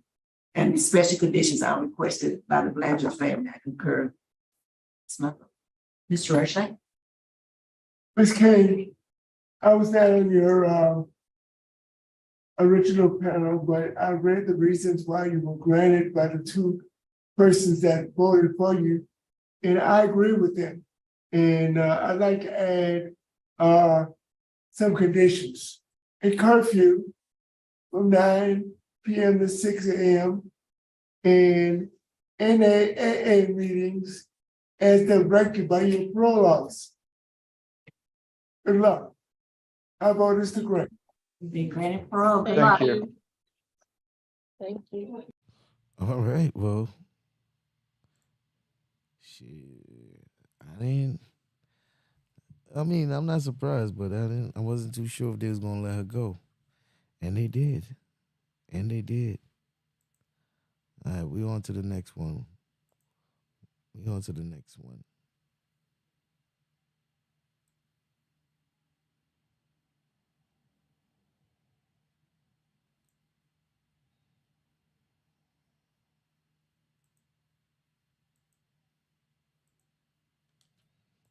on to the next one. All right, ladies and gentlemen, if you'd like to support this channel, you can hit the Cash App at Wabbit Crime Network. You can hit the PayPal at Wabbit Crime Network at PayPal. You can hit the donation link at the top of the chat. You can send a super chat or you can join a membership. There's also a link that Nightbot puts in the chat for the PayPal. Now, we are at a parole hearing. We are watching parole hearings. Inmates are up for parole. They are at the parole board. The panel of judges will interview the inmate and then decide whether or not they will vote to deny or grant parole. Before the judges vote, I will pause the video and put a poll in the chat and let the audience vote on whether or not they think the judges will grant or deny parole. The poll will be in the chat for 5 minutes, and then I will end the poll and read the results of the audience. And then I will play the judges' results or verdict so that we can see if the audience was in line with the judges. I'll be in the chat until then, and I'll be back when it's time to vote.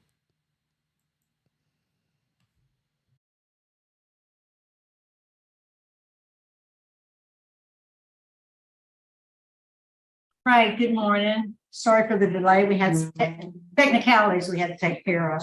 And we have before us Ms. Harris. Good morning. Y'all are still on mute, I think. Can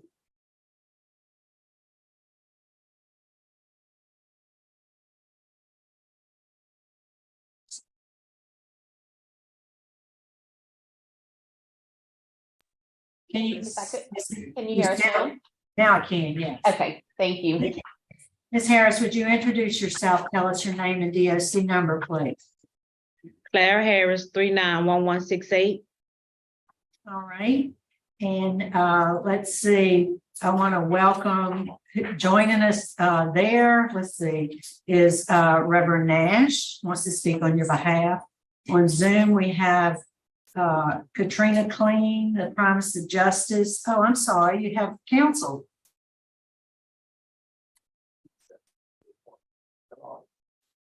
You have counsel with you this morning, Ms. Harris? No, ma'am. They did not. They're not here. Just have, I have it listed on my, you have Promise of Justice as an attorney who will be joining us by Zoom. So we'll see at the appropriate time. Lakeisha Klein also wants to speak on your behalf, your sister, Tina Bash. So I'll read some identifying information into the record and then we'll start our interview process with you. We'll hear from the warden and then we'll hear from the folks who've indicated they'd like to speak. And at the end, you'll be allowed to make a statement if you'd like to do so before we vote. Did you understand all that? Yes, ma'am. Ms. Harris, you're classified as a first felony offender. You're currently serving a 40-year sentence. You were sentenced in December 1997 for manslaughter in Madison Parish. You have parole eligibility August 10th, 2023, and good time date is November 25th, 2031. Does that information sound right to you? Yes, ma'am. Your case has been assigned to Mr. Roche. Would you answer his questions? Thank you, Madam Chairman. Yes, ma'am. Good morning, Ms. Harris. Good morning. Good. May I call you Ms. Clara? Can you call Miss Clara? Yes, sir. Ms. Clara, you're currently 45 years old. You're first felony offender, and you served 25 and a half years on a 40-year sentence. Is that correct? Yes, sir. And you became eligible for parole due to Act 122 of the Louisiana State Legislature. Is that correct? Yes, sir. And I see where you've earned 465 days of good time. Yes, sir. So we'll talk about your programs a little later. And we'll talk about the 365 days that you lost in good time. Yes, sir. All the time you gained through your programs, you've lost because of disciplinary problems. Yes, sir. We'll talk about that a little later.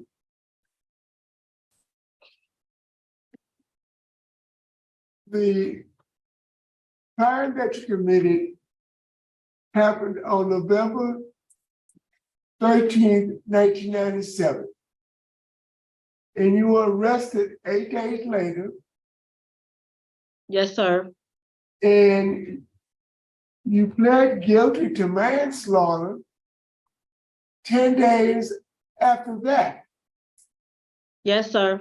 So within 18 days, you committed a crime, you were arrested, and you were convicted. What was the rush to judgment?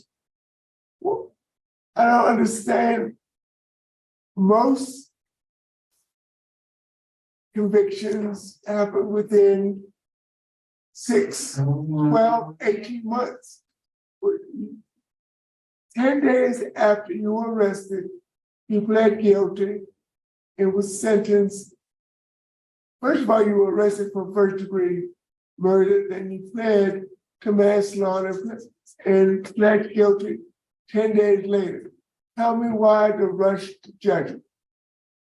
Because they told me if I didn't take the first degree murder, I would get the death penalty if I didn't plead guilty.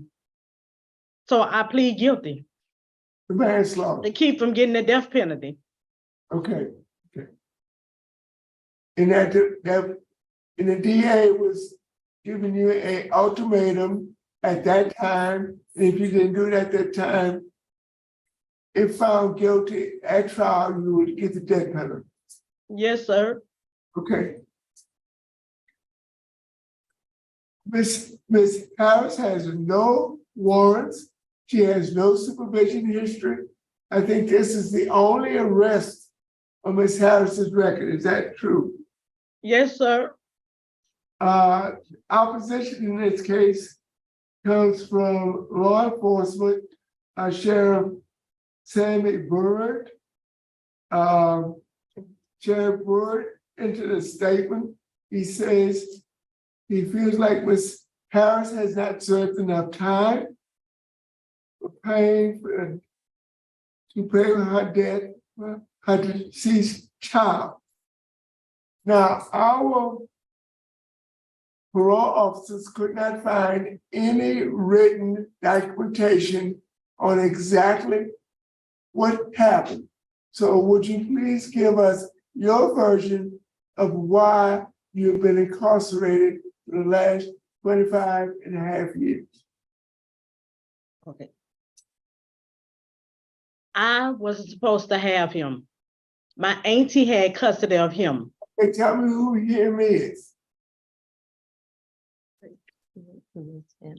My son, DeVecchio Rayshawn Harris.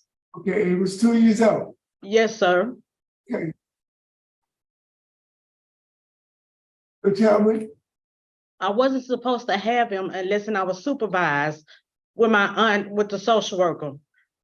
But she called me to come get him to spend 2 days with me because I was out from work. I was working at Wendy's and I was out for 2 days. So I went and got him. Okay.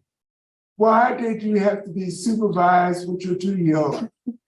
Because he was took from me when after I had him, like, I got pregnant at 16. I had him at 17. Like 2 months after I had him, he was taken away from me. Why? Because I had got in an altercation with one of my cousins and she called the police and said that I slammed him in the seat, which it wasn't true. And they called the police and they took him to the hospital and checked him out, but wasn't nothing wrong with him. Okay, I understand. Continue. Sir? You can continue, I understand. So I went, hold on just a second. So I went and got him. He was already hurt. Something was wrong with him, but I couldn't, by me not being a mother, didn't know nothing about a child, I couldn't figure out what was wrong with him. Something was wrong with his leg. Okay. So when and you, I just so when you went to get your son from your aunt or his aunt, he seemed to be injured. When you went and picked him up, he seemed to be injured. Yes, sir. Did you take him to the hospital? No, sir. Why? Because I was young and I didn't understand. Being a mother, I didn't understand nothing about a child. I was a child myself. Okay. So I didn't, So what happened to your son? what happened? Okay, I had anger issues. And I used to lash out a lot. So I had an argument with my boyfriend and I hit him. I hit him with my open hand. I hit him in the chest and on the side and on the leg. But it wasn't intention. I wasn't trying to hurt him. I just spanked him. Okay, and he went back to bed. I went back to bed. I got up. I went to get us something to eat. When I came back, we ate.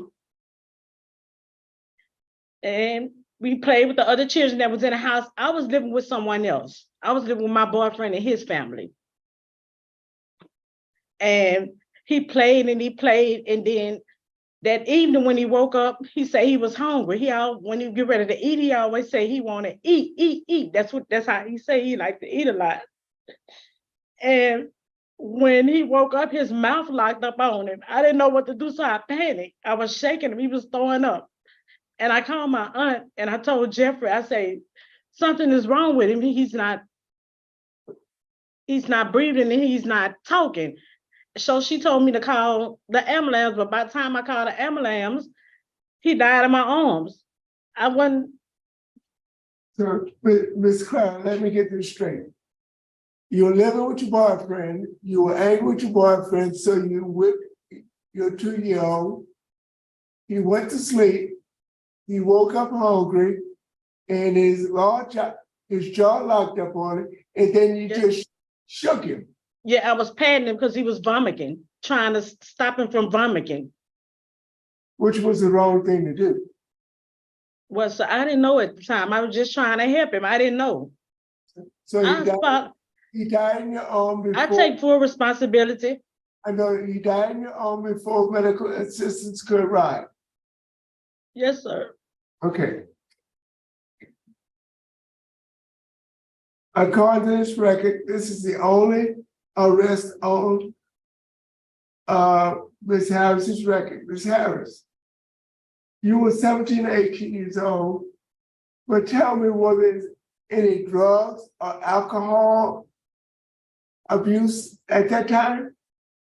No, sir, I do not use drugs. No, sir. I don't do alcohol. You've never used drugs or alcohol? No, sir. So basically, it was a bad home environment. You were living with your boyfriend, got angry with your boyfriend, and you sort of took it out on your 2-year-old. Yes, sir.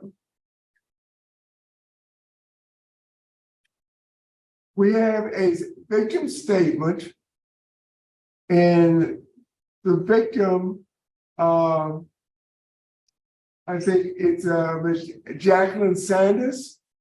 Yes, sir. Contacted, and she is unopposed to your early release. I thought you should know that.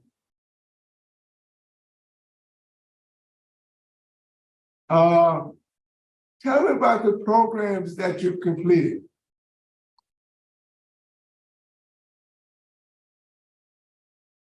Sisters Keepers, Living in Balance, Prenatal Class, Life Healing Choices, Celebrate Recovery, Cage for Rage, Parenting, Breathing Support Program, Project Metamorphosis, Life Support, Trauma Healing, Pre-Release, and Victim Impact.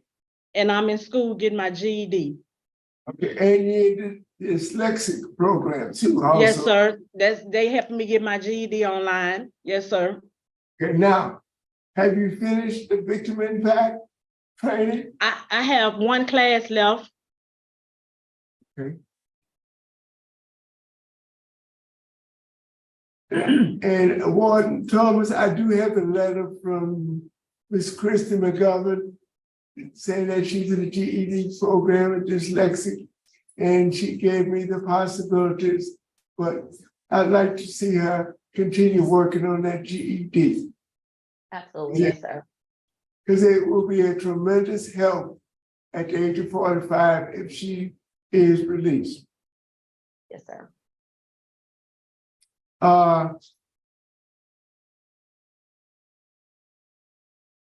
You have a low risk assessment, you're housed in medium custody. Tell me about the Kairos weekend. Oh, it was a blessing. I had a lot of unforgiveness and bitterness because of the things that happened in my life. So I asked God to help me because I didn't know how to forgive for the things that I hurt, how I hurt my son. It wasn't intentionally. I'm very remorseful. I'm sorry. I apologize. I didn't mean to hurt him. So I've learned how to forgive people and just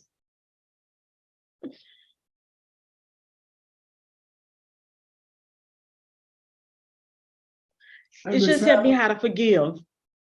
Ms. Harris, I see that you have a great transition plan with Kingdom Recovery in West Monroe, Louisiana, Ms. Tina Bass, and I've dealt with Ms. Bass before.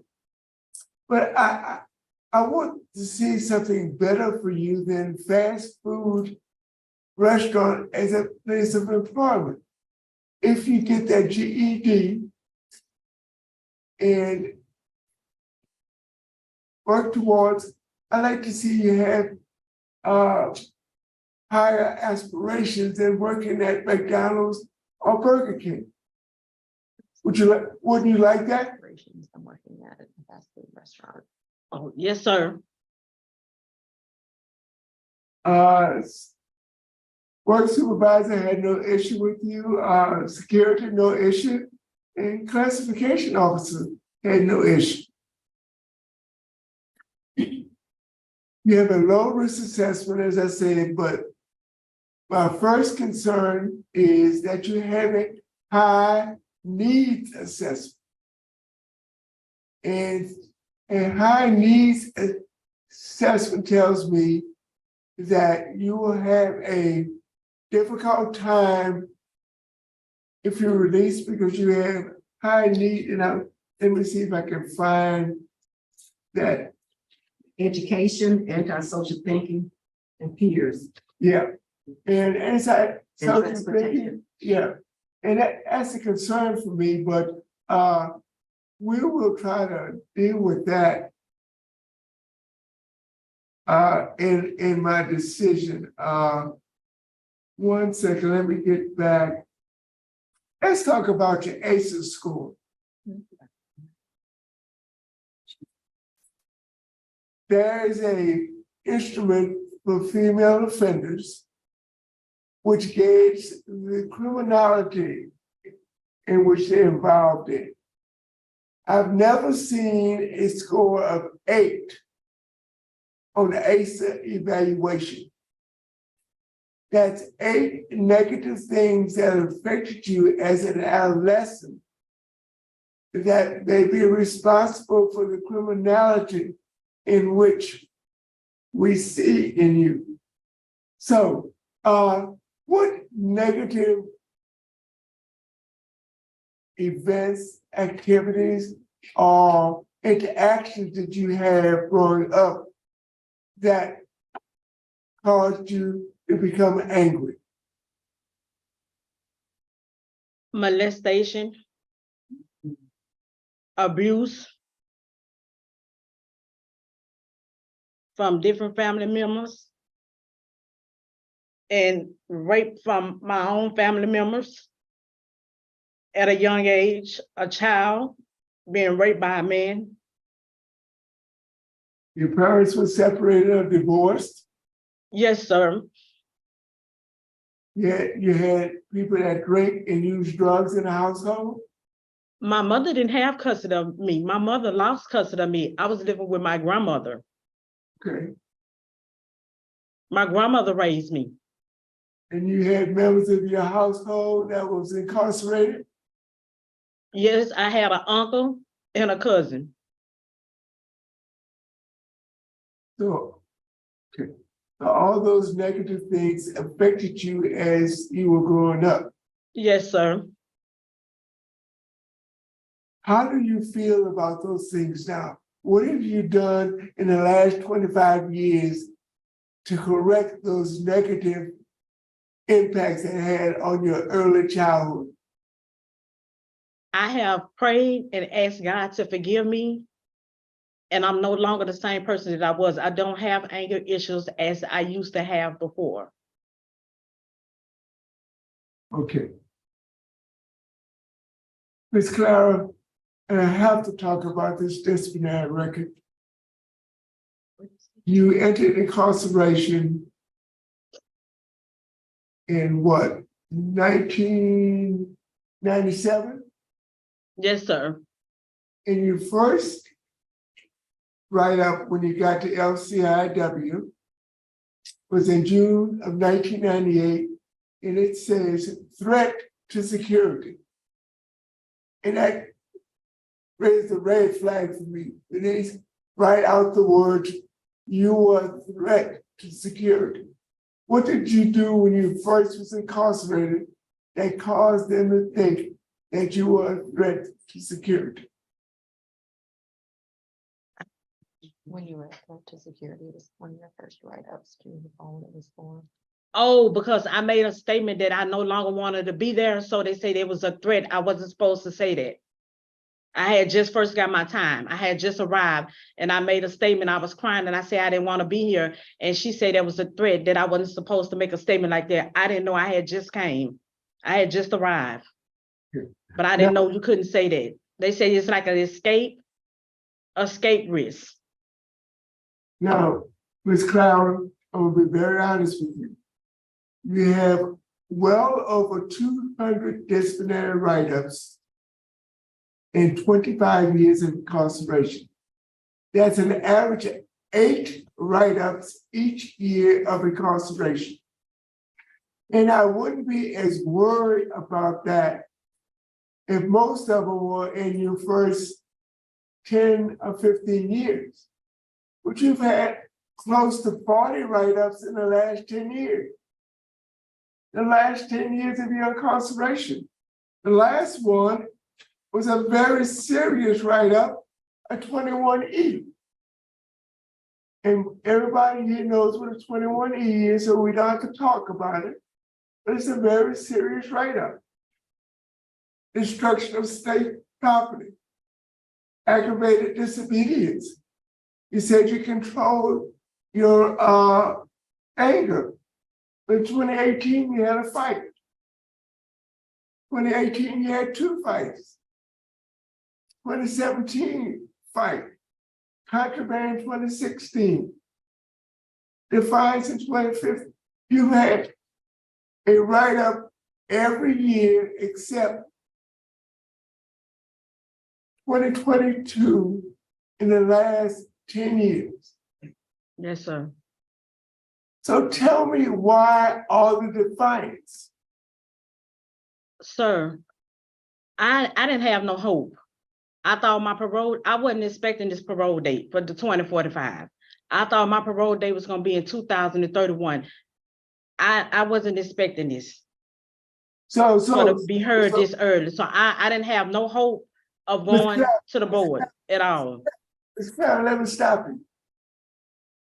Because you didn't have any hope of a parole date, you decided you were gonna do what you want to do when you want to do it.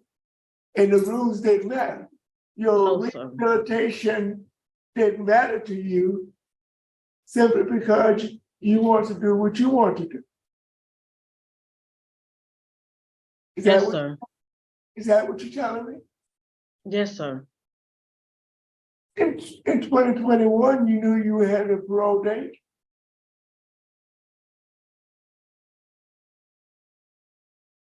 No, sir, I just received my parole date. you knew you were gonna be eligible one day. Am I right? Yes, sir, but not this soon. I thought it was 2031. Yes, sir. So you just continue doing what you want to do regardless of the rules and regulations.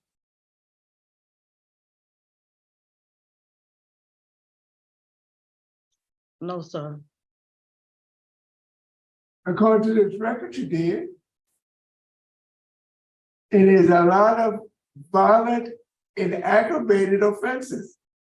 Yes, sir. 21E, destruction of state property, fighting, aggravated disobedience, defiance, disrespect, misconduct. Yes, sir. I'm very remorseful. Warren Thomas, do you have anything to say? I mean, you know, she does, you know, have all of those disciplinary write-ups, as you have mentioned, but she has really started to try and make a turn in the past year and a half. We actually had her recently reduced to minimum custody, and she's working up here in our administration building. She's actually doing really well working with staff and tending to the needs up here. As we kind of discussed already about the literacy program and dyslexia, she is still very dedicated to her education and working towards receiving her high set at some point, hopefully in the near future. She is low risk, and Ms. Bass can probably give a little bit more information, but she does have a pretty solid transition plan that she has solidified if she does get a favorable decision today. Okay. So in the last 2 years, since the July 21 write-up, she's had a turnaround. She has, yes, sir. She really has, I think kind of something has resonated with her that, you know, she has to make a few changes around here. She's actually been helpful for some of the other, she's not a mentor, but she has kind of taken, you know, a few inmates under her wing and trying to give some guidance to some of those who are more recently coming in and having some disciplinary issues. So I think, you know, it is taking a turn, and she has done what we've expected in the past couple of years, like I've said. How long has she been working in the administrative area? 2 months? About 2 months. Yes, sir. About 2 months and a half. Okay, what was your job before that? I was in housekeeping and in a yard, and then I went to school. I was just going to school in the morning and not the evening, but now I go to school all day from 7 to 3. I'm in school all day. Now, in Ms. Bass's letter, say that you have a 1-year stay at Kingdom Recovery, but she said you can stay longer if you need. What is your permanent residency plan? Where do you plan to live on a permanent basis after Kingdom Recovery? What would be a permanent residence after Kingdom Recovery? Where would you like to go? Monroe. I'm gonna stay in Monroe, Louisiana. I'm gonna stay in Monroe and finish getting my education and get me a job and go to church and just do everything possible that I can to stay out of trouble. Who will you live with? Who will you live with? Me. Do you have your own home? I'm going, I want, after I leave the transition house, I'm gonna have my own place. Okay, you have your own house. Yes, sir. Okay. I'm gonna work towards getting my money to have my own place. Okay. Yes, sir. Madam Chairman. Thank you, Mr. Roche. Is there any comments from the guest at LCIW? You trying to make any statement? Can they say? Mhm. It's hard to hear you, but I'm trusting you can hear me. I'm Carol Williamson, a volunteer chaplain. I have been at LCIW for 11 years, over 11 years. And I have spent some time with Clara, and I feel like she's made a lot of progress as a a victim of child molestation myself. I can resonate with her. And I was angry. And it's a miracle I didn't go to jail. I'm just saying, when you're molested as a child, it's so damning. And I was full of anger and bitterness, and I was miserable. But thank God I got saved. And that changed my whole destiny. And when I got in church and I learned the Bible, and I can resonate with her about the forgiveness, because it was so hard for me to forgive my father who molested me. But you can't have peace with God if you don't forgive others. And so that's what I emphasize with these girls. You have to forgive. God won't forgive us if we don't forgive others who hurt us. And I feel like she's made a monumental progress in this area. And I believe that she's ready, and that she's going to be an asset to society, and she's going to be able to help others. And I guess that's why I'm in the prison ministry for 27 years. I was a chaplain in Texas, is because my heart is for women. And so many of the women here have been molested and treated horribly. And it is horrible to have to deal with that, especially as a child. And so my desire is to invest in the lives of these women and help them to see there's hope and faith in God, and that He can fix everybody who will come to Him with a humble heart and willingness to make their wrongs right and ask for forgiveness and go forward for Jesus Christ. Yes, ma'am. Thank you. So Ms. Harris, are you still working on forgiving those who harmed you as a child? You still working on that? I'm a Christian now. I read my word and I believe in God. I have forgiven everybody that have harmed me. All right. Well, that's Yes, good. ma'am. All right. Let's hear from Ms. Bass. Can we hear from you, please?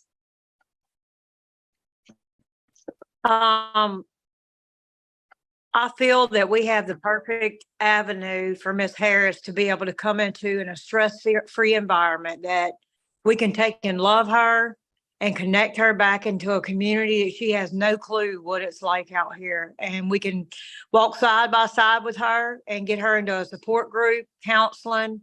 We can continue her education and help her get her GED. We can place her in a good environment to work in.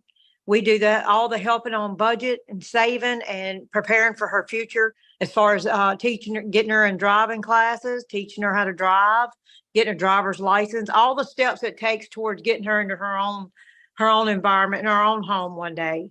And we're not stressed on, oh, it's got to be a year and you're out of here. It's however long it takes her. We're willing to house her and keep her. Great. Thank you so much for that information. We appreciate it. Can we hear from Ms. Lakeisha Klein, please?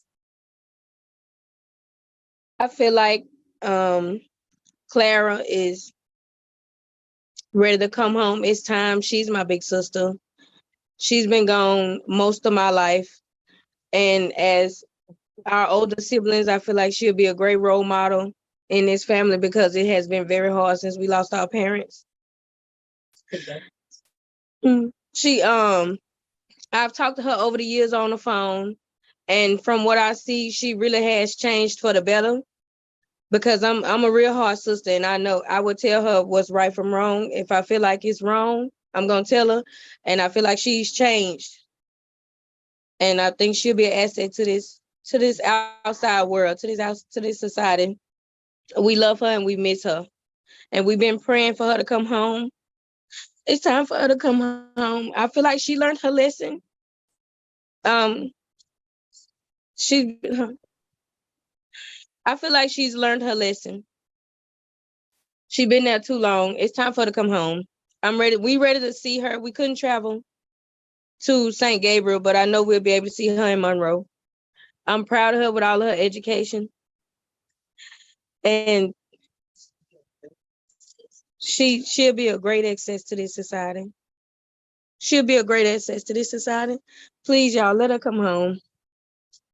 All right, well, thank you, ma'am. We appreciate it. And I have Mr. Nash. Are you with us? Is he with us? Okay. All right, Ms. Harris, is there a statement you'd like to make before we vote? Yes, ma'am, I do. I take full responsibilities for my actions. I'm very remorseful, and I apologize. The ripple effect that I caused on the victim, my family, and the community. All right, thank you, ma'am. Here to vote, Mr. Rochelle? Yes, Madam Chairman. All right. All right. Are you prepared to vote, chat? This one right here.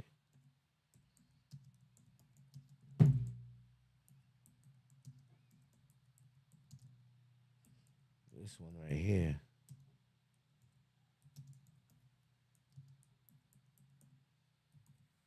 All right, let me get the timer ready. All right, the poll is in the chat. Get your votes in. Get your votes in. Will the judges grant parole in this case? Will the judges grant parole in this case? Whew, man, this one's sticky. This one is sticky.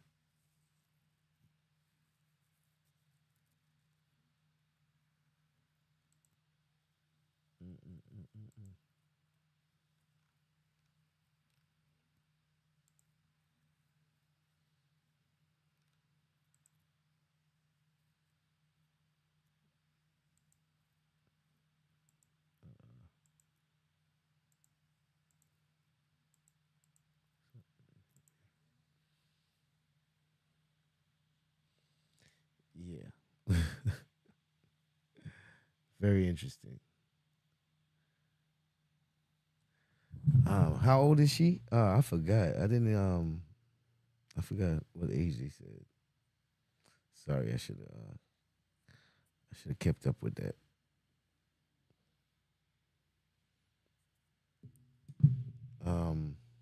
She's 45. Okay. Thank you, Val. Appreciate that. I don't think she's getting out. My honest opinion, I don't think she's getting out. Not because of the crime that she did, because she was young and reckless, and it's a lot of trauma. I think the fact that she didn't really learn her lesson. I think she still has a lot of anger issues, and at her age, she's still fighting. This woman is well into her 40s. She's still fighting. Okay? So I'm not sure if she knows how to handle situations without getting physical. And then she only started calming down because parole was coming up. And that was only a year or 2 years prior. So you really had no intentions of stopping this behavior that you was doing in the jail system, the violence, the aggression, and you was already in your 40s.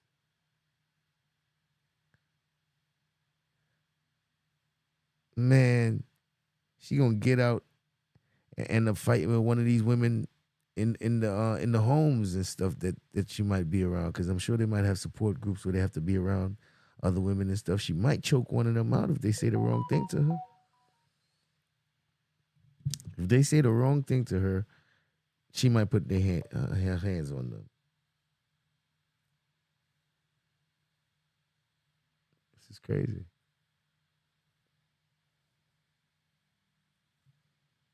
So, I don't know. I don't know. I don't think she's getting out. Her sister, my gosh. Her sister started speaking as if she forgot about the 200 write-ups. Did you not hear the behavior of your sister while she's been incarcerated?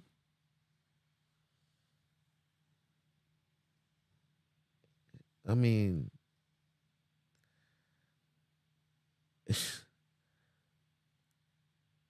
how you so sure she won't?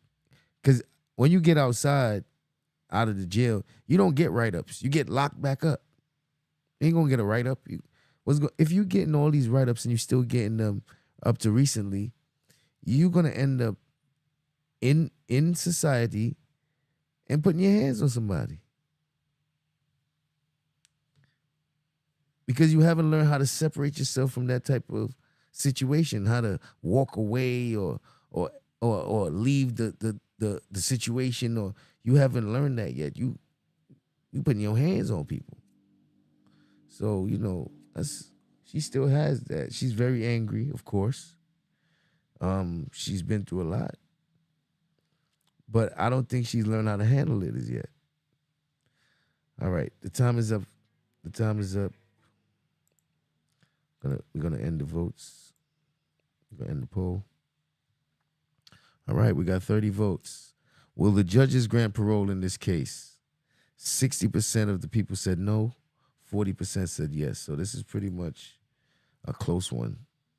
So it could go either way. So we'll see who was right and we'll see who was wrong. But this one could have went either way. It's at the judge's discretion. Judges? Ms. Harris, Yes, sir. Warden Thomas can tell you that disciplinary write-ups causes me to deny more people that I'm a disciplinary. I like people who's gonna follow the rules, because following the rules is a way that the staff and the ward can control the offenders. And with over 200 write-ups in 25 years, that's totally unacceptable. Yes, sir. And the last one being only 2 years ago, very serious. Yes, sir. Yes, sir. But I take full responsibility. Ms. Harris, I'm delivering my decision, okay? I know you do. And I know you're remorseful. And I know you're trying to make a change in your life. I realize that. I see it in your face. I see it in your demeanor.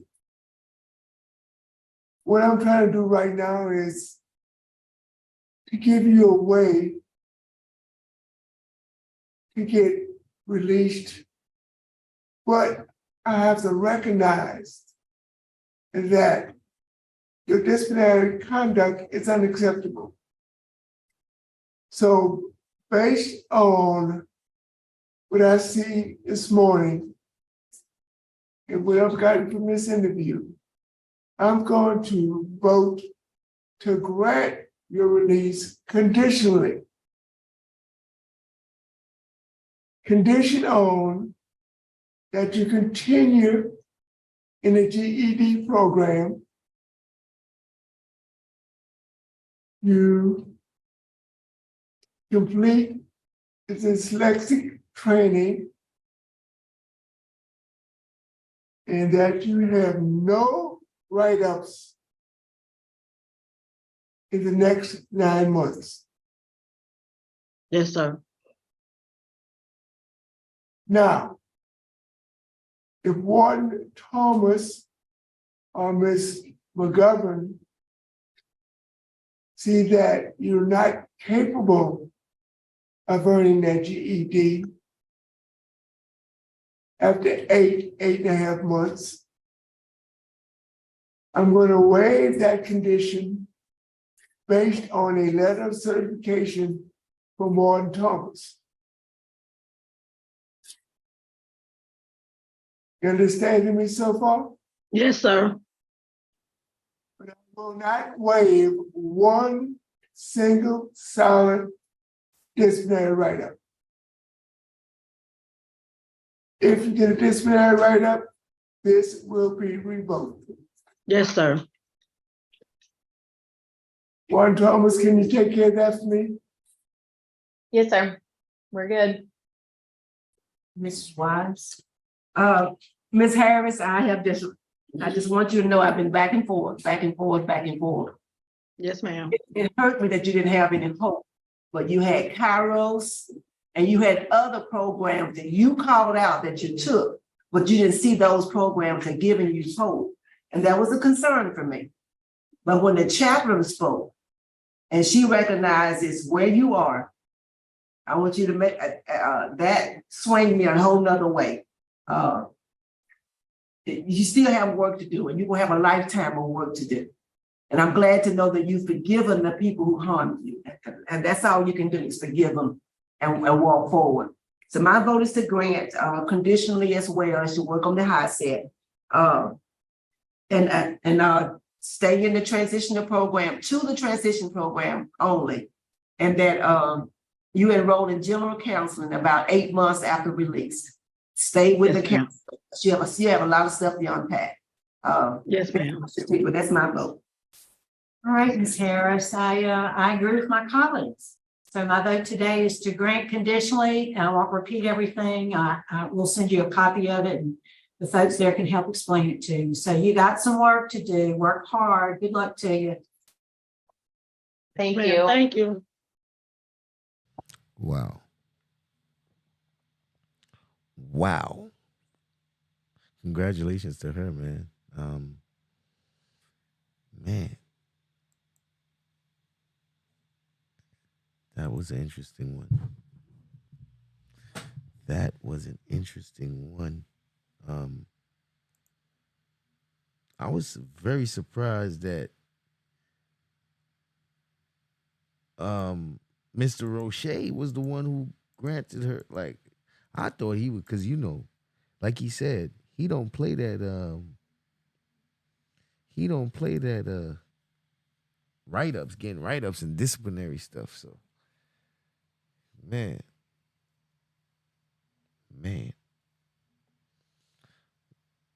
All right, well, we on our last one. We are on our last one. Like I told y'all, I'm not gonna keep y'all for the whole night like yesterday. But we are on our last one. And that actually surprised you, yeah. Now, if you want to support this channel, you can support this channel at Wabbit Crime Network at Cash App, Wabbit Crime Network at PayPal. You can hit the link at the top of the chat for the donation link. That'll get a notification on the screen. You can send a super chat. You can join the membership. You can hit the link that Nightbot puts in the chat for the PayPal. You can do one, all. All right, going on to our final case. This is how we do it. We are watching a parole board hearing. Inmate is up for parole. They will have a meeting with the parole board. The parole board will interview them, and then the parole board will decide whether or not they will vote to grant or deny parole.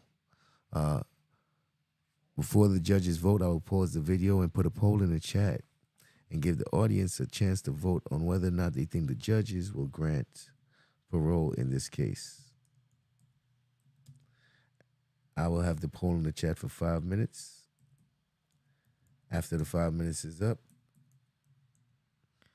I will end the poll and read the results, and then I will play the judges' verdict to see if the audience and the judges were in line.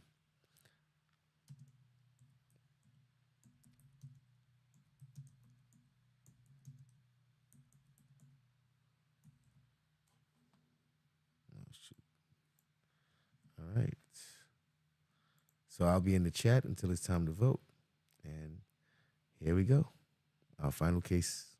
Ms. Tracy, would you introduce yourself? Tell us your name and DOC number. Tracy Nicholson, 111673. Good morning.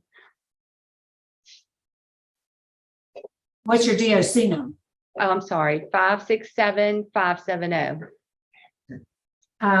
You've been through this process before, I believe. Yes. Yes, ma'am.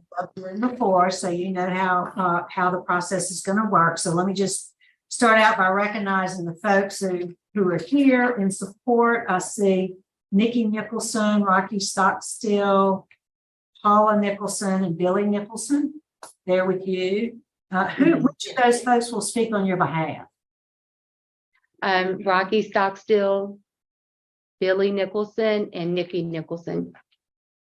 Okay. And here in opposition, we have Leslie Keating, who will be speaking in opposition along with the representative from the DA's office in Jefferson Parish. Yes, So, ma'am. Yes, ma'am. Let me just read the identifiers and then I'm going to turn it over to Mr. Roche. Your case has been assigned to him. So, Ms. Nicholson, you're classified as a third felony offender. You're currently serving a 13-year sentence. You were sentenced in September 2017 of unauthorized use of an access card, forgery, fraudulent acquisition, illegal transmission, and as a habitual offender, theft. Your parole eligibility was May 23rd, 2019, and your adjusted deadline date is February 29, 2028. Does all that sound accurate? Yes, ma'am. Would you answer Mr. Roche's questions, please? Yes, Thank ma'am. you, Madam Chairman. Good morning, Ms. Nicholson. How are you? Good morning. How are Good. you? Good. Thank you for asking. Ms. Nicholson, you're currently 49 years old and you've been convicted of 3 felonies. Is that correct? Yes, sir.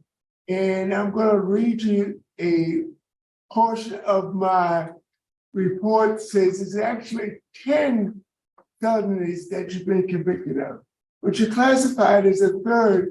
But you've been convicted of 10 different felonies, and we'll get into that a little bit later. Okay. This is a rehearing for you. You had a hearing on August 8th of 2022, about 13 months ago. And Yes, sir.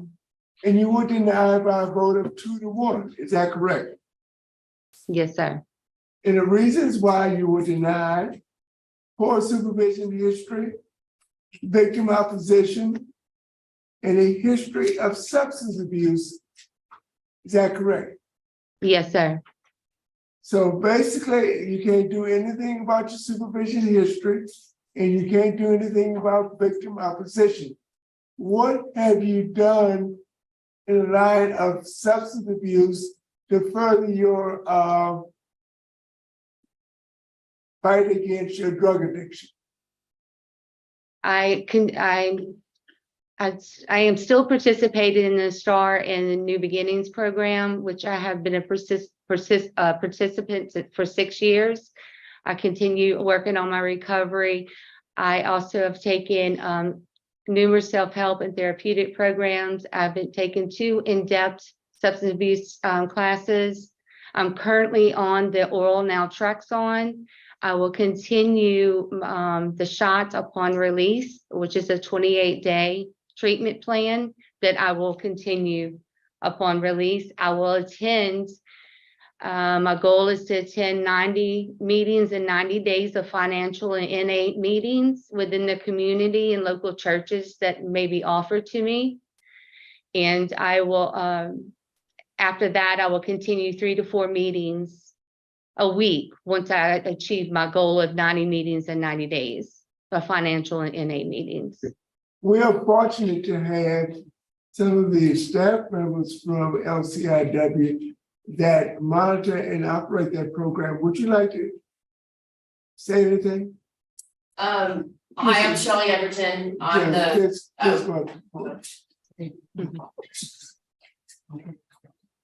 okay, hey, you had headquarters. Yes, I'm at headquarters. Okay. Yes, I'm Shelley Edgerton. I'm the director of opioid and NAP programs for Department of Corrections. Tracy has been in the STAR program. I think I looked it up since May of 2019. She has been an active participant for the entire time. I think she's been on the oral naltrexone now over 2 years or maybe even 3 years.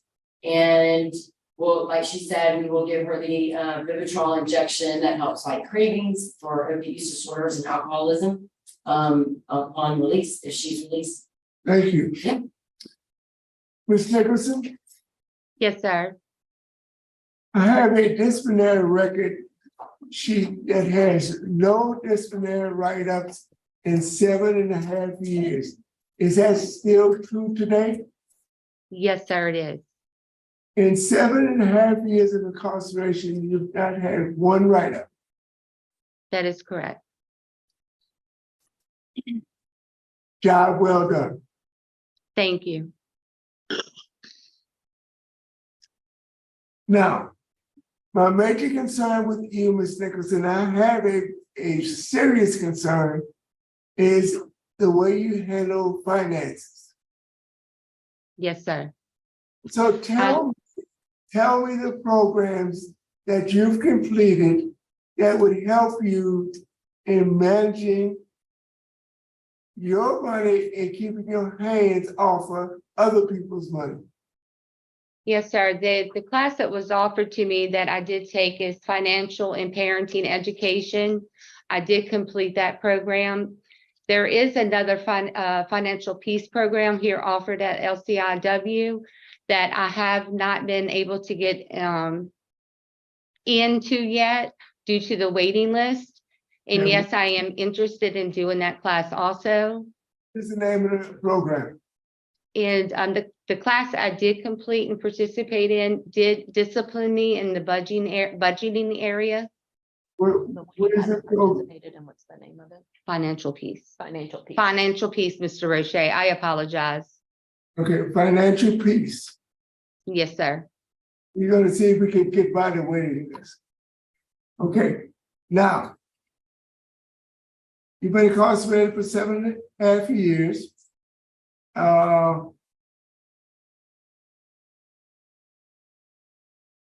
You committed your most recent offense while you on house arrest. Is that true? Yes, sir, it is. And you had 88 counts of different financial fraud, accessing of credit cards, and all kinds of manipulation of financial funds. Is that correct? Yes, sir, it is. So tell me why. There is no excuse for for the crime I committed. I was in my active addiction at the time as well, and I was really thinking I was in control of my addiction, and I wasn't. I was trying to live above my means, live the lavish lifestyle, and keep up with my drug addiction, and also being a single mom. But at the end of the day, there's just no excuse for what I did. I have no one to blame but myself. And at the same time, the judge was so lenient with you, he could have revoked you 3, 4, 5 times. But on 2 occasions, you were revoked. On 2 occasions, he extended your supervision 2 years because you committed another felony. So tell me, after being convicted numerous times, the judge was lenient and didn't revoke you, and you persisted in your manipulation of other people's finances and money. Yes, sir. I wasn't ready. I was still in denial. I was still in my active addiction, and I didn't care who I hurt in the process at that time. I just didn't care. And I was thinking about myself. I wasn't thinking who I was hurting in the process. You were 41, 42 years old. You were not a child. You were not an early adult. You were 41, 42 years old when you committed this last crime. And yes, sir, you are correct. I wasn't a child, but at the time, I needed help, and I didn't feel as though I needed help at that time. And it took for me to hit rock bottom and come to prison to realize that I actually needed serious help. But you had family. You had a father. I did, but Mr. Roche, I was so out of control. My family couldn't even help me. Were you married? No, sir. I'm a single mother with a daughter. So you had one daughter. Yes, sir.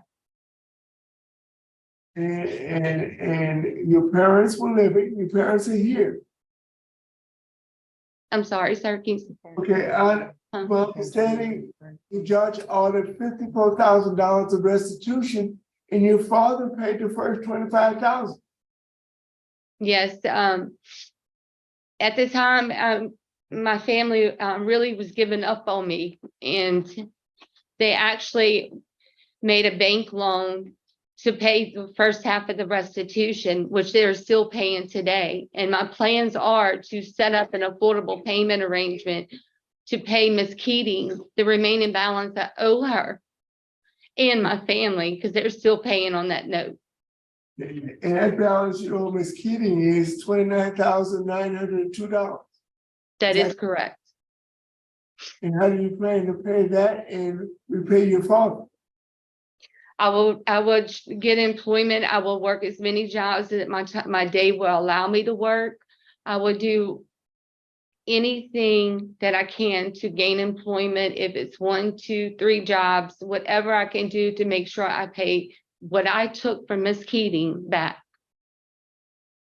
The opposition in this case comes a blanket opposition from the sheriff of Jefferson Parish. And I see that Ms. Randy Myers, the assistant DA from Jefferson Parish, is also here with us, and he will make a statement later on in the hearing. You also have opposition from the owner of Pioneer Gutter, and she would like the rest of the restitution, which is $29,000. Now, I'm going to read you part of the summary that the parole officer wrote. Ms. Keating is 49 years old. She's having a 13-year sentence for multiple illegal transactions of monetary funds, 88 counts. She's actually been classified as a 3rd felony offender. Ms. Nicholson has 10 prior felony convictions. Is that true? Yes, sir. Yes, it is. So why should this panel give you a chance when you repeatedly committed the same crimes over and over and over again? Even when you were under house arrest, you managed to get to the computer and commit 88 counts of financial fraud. Since I came to prison, I started working on myself and started doing moral self-inventories on myself and realizing what my issues are and addressing them and coping with them. And through the self-help and therapeutic program has taught me the proper coping skills that I can use to cope with difficult situations and triggers that I may have. And I, as of today, I feel that I have been applying those tools, and I will continue applying the tools I've learned to cope and to help me not to commit any of these crimes again and remain drug-free and crime-free. So let's talk about your drug and or alcohol addiction. When did you first start using drugs? I started using drugs and alcohol at the age of 14. And at the age of 14? Yes, sir. What drug did you start with? I started using marijuana. And what did you graduate to? I graduated to cocaine And how long did you use cocaine? for many years. And then I graduated when I was arrested for the possession of cocaine. I graduated to prescription drugs. And I felt as though because they were in my name that I couldn't get in trouble for it. But that wasn't enough. So I turned to the streets and started buying my drugs on the streets because the pills I was getting was not enough for me. So I had to go to the streets and started buying off the streets. What was your alcohol of choice? My alcohol of choice was Remy Martin on the rocks. Now, Whiskey. Ms. Nicholson, it's interesting that you said that you started using drugs and alcohol at the age of 14. Your first arrest came at the age of 34, 20 years later. How did you get by not being arrested using drugs and alcohol on the streets for 20 years? I considered myself a functioning addict. I would use drugs recreational and from recreational and went to an everyday use. And I called myself a functioning addict. And with little did I know, I was out of control. And as time went on, it did catch up with me. So I'm gonna ask you the question again. What happened at the age of 34 that this got out of hand? What was the out of hand? I became a single mother. The guy I was with, he was killed in a car wreck the day before my daughter turned 2. And everything really started going down here after that. You're trying to be a single mother. See, I asked that question the second time because there's always a reason. Yes, sir. There's always a reason. Whether good or bad, it's always an event or something in life that happened that caused you to go off the deep end. Yes, sir. Because in the next 8 years, you were probably arrested 10, 12, 15 times. That is correct.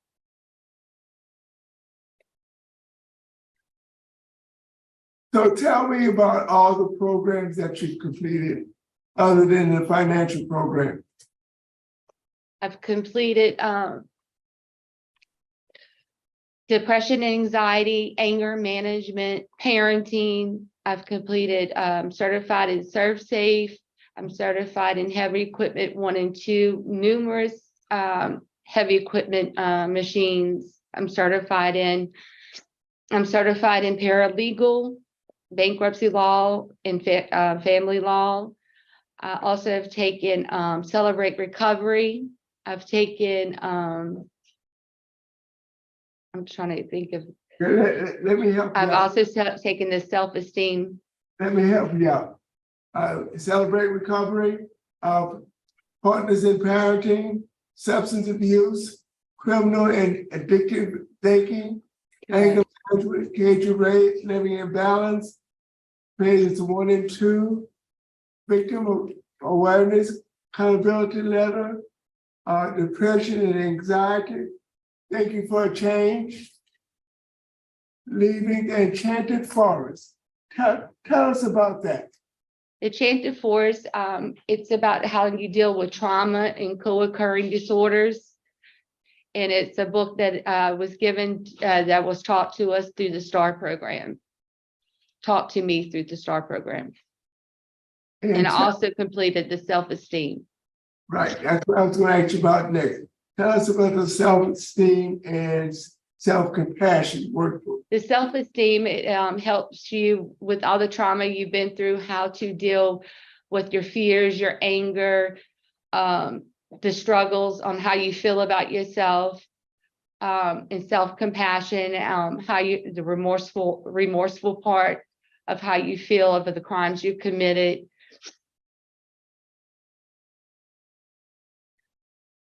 And all the remarks from the staff at LCIW is excellent.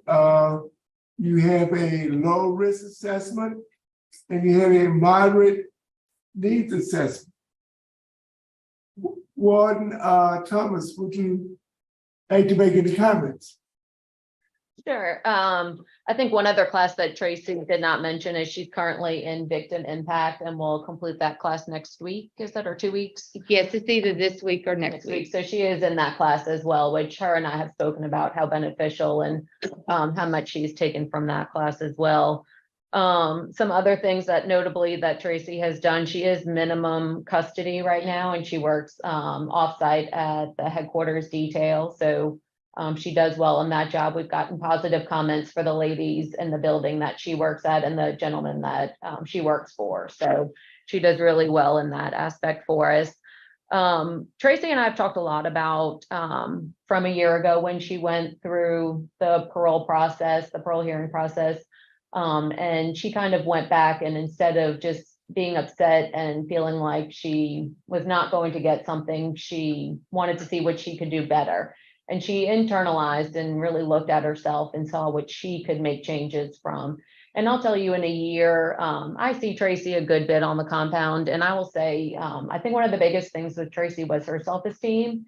And she's really probably done a 180 for me. She really has come out of her shell and really taken ownership of everything she's done and things that she wants out of life. So I really do think, maybe last year she wasn't ready for this, but she really has done a lot of work on herself in the past year. I also want to mention, Ms. Nicholson, you have great family support, your sisters, even to your brother-in-law, who's going to offer you some employment and financial assistance. You have great family assistance, and we always like to see that because that tells us that you have help with during your transition period. You won't have to do it alone. You have great support, and that's important to us. Madam Chairman. Mr. O'Shea. Tracy, I'm just really concerned about you. You made mention of, so that your $58,000 that you stole in this last case, was all that used on drugs, or was all that used on what you term lavish lifestyle? What would you say? Honestly, it was used on both. It was used on drugs and living the lavish lifestyle, trying to live above my means. And it was also used for paying bills too, honestly. How old is your daughter now? She's 18. She's currently attending LSU, and she does live on campus. Hey, this is her first semester. Yeah, good. Did your parents know you started using drugs at age 14? They did, but they did not know the extent of my drug addiction throughout the years until I started really 32, whatever it was. I started really getting. You said that, I was just wondering, was this the first time they were hearing that? But they've heard it before. They've heard it before. Yes, ma'am. But you realize that budgeting and financial peace is not going to help you if you just like having nice, well, in your terms, lavish things. That has to be put somewhere else. It has to be dealt with somewhere else.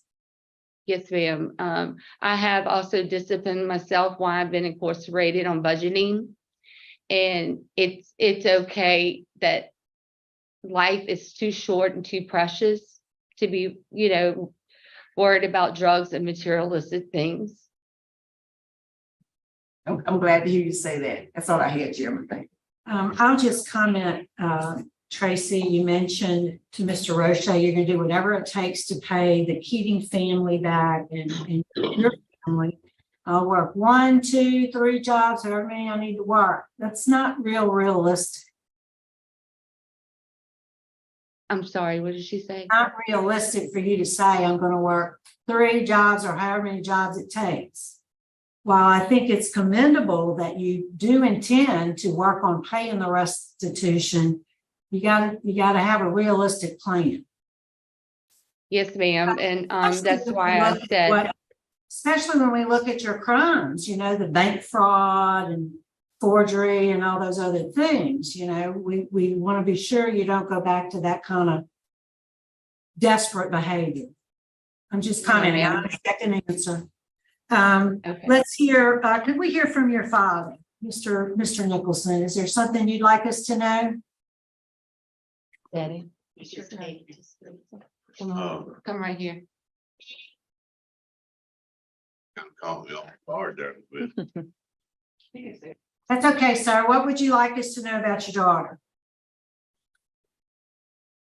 I'm Billy Nicholson. I'm Tracy's father. I live in Picayune, Mississippi. I'm 75 years old. And I think that Tracy's pretty much learned her lesson at this little stint. And don't really think we'd have to worry about her too much. But I like to see her come home. Yes, sir. We appreciate you being here today. And let's see, I have Appreciate it. Rocky. It's Rocky and son.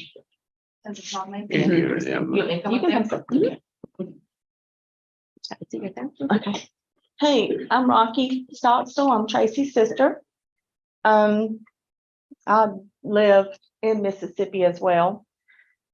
I am in favor of Tracy's parole. I have seen, as she said, a 180 in Tracy from this time last year. Her family's always been there for her. But when she was going down that wrong path, she's the only one in the family that's gone down that path. So we had no idea. We did not live near her. And it was a shock when we learned everything. We love Tracy. We want the best for Tracy, and we will do anything that we need to do to help Tracy get back on her feet. But one thing we won't do is enable Tracy. We know what to look for now, and we just want the best for her. I'm proud of Tracy for all the classes and courses that she has taken to better herself, because of course we only want her to be the best that she can be.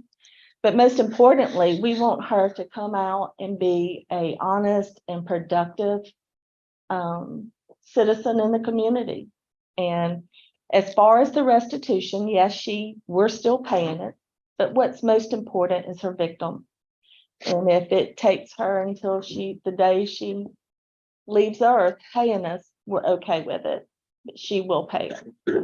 But we're proud of Tracy. We're proud of what she's done in the past year, especially to better herself. And if she comes home or gets out and comes home, we're there. Our family's small, very small, but we're close. And we'll all pull together and we'll help Tracy with whatever she needs to get back on her feet. And we look forward to rekindling our relationship with her. All right, good. Well, thank you. She's very fortunate to have that continued support. We'd like to get opposition now. Well, no, I think we have an uncle, Mr. Nicholson, Nicky Nicholson. Is he with us? He's here with us, Ms. Okay. Go ahead, sir. Hello, good morning. My name is Patrick Nicholson. I'm Tracy's uncle. I've known Tracy since she was a baby. And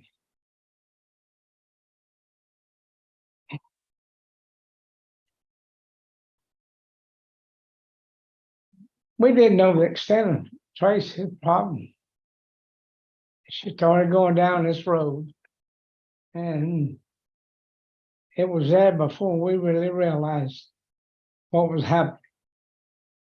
But I do think Tracy is on the right track to get out and live a productive life and be in society and live a law-abiding life. And if Tracy does come home, we will help her all we can. See that she fulfills that. Yes, sir. Thank you so much. Appreciate All it. I have. Thank you. Thank you. All right, thank you. All right, we'll hear from the opposition. We have Leslie Keating with us.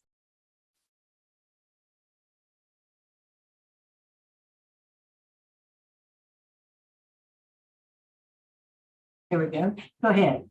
You're still on mute.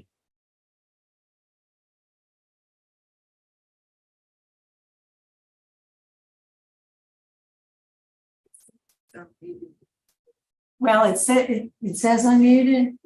It says unmuted, but we still can't hear you.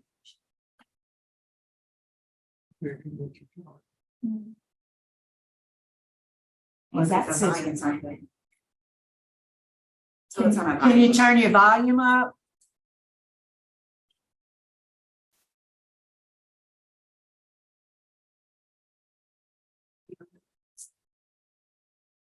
We're gonna try to call you on the phone so we can put you on the speakerphone. Is that okay? Okay. There's some audio issue, so we'll call you and we'll put you on the speaker. And we do have the letter you sent to us.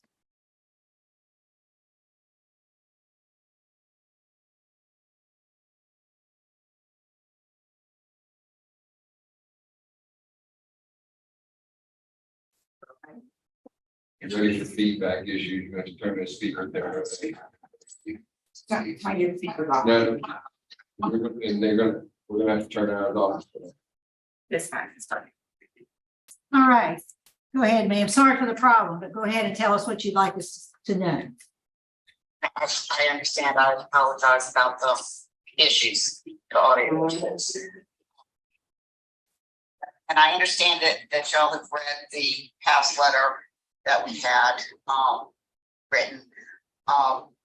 We're a small family-owned operating business where we think of our employees as family.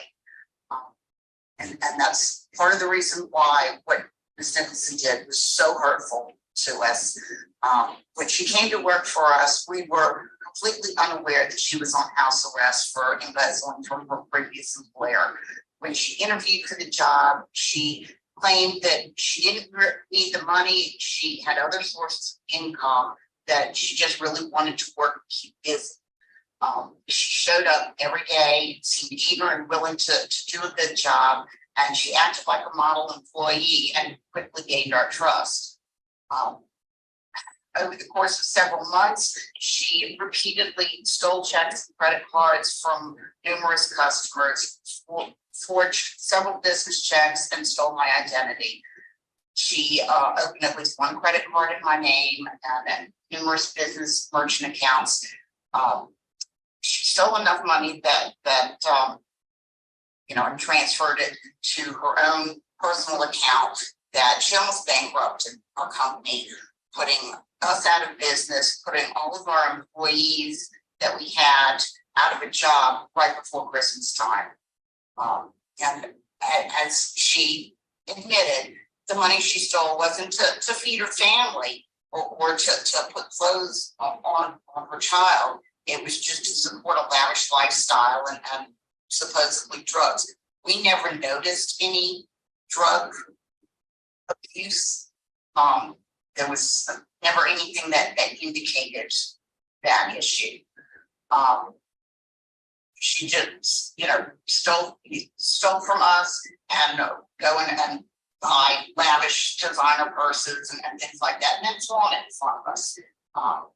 And she also had Christmas presents that she had delivered to our office that she bought with a credit card that she opened up in my name.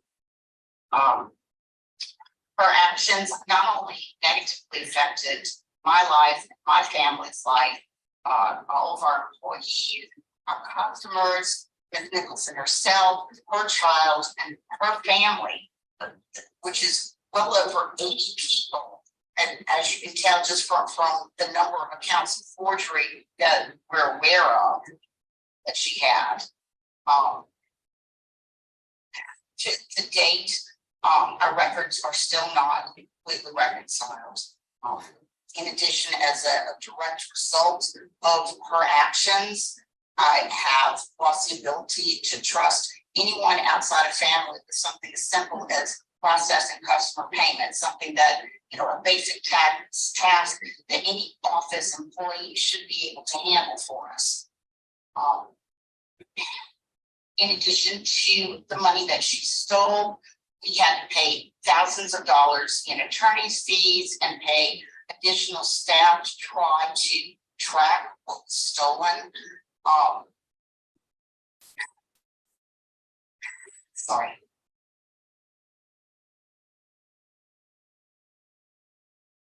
We had to borrow money to cover salaries and additional other expenses that we had. And after reading about the embezzlement in the news, we had several customers that lost trust in our company and canceled their contracts and demanded refunds. And we're still feeling the negative effects from the online news articles. We still hear about it today, that people don't want to do business with us, don't trust us because of what transpired all those years ago. I'm a firm believer in giving someone a second chance, but only when they deserve it. Ms. Nicholson didn't make an honest mistake. It was not a lapse in judgment. What she did was calculated, planned, and well thought out. She had to key in every transaction into a phone or computer, all of the account numbers, all of the routing numbers, or credit card numbers. This wasn't a simple, let me swipe a card and move on. She did it into the merchant accounts that she opened up.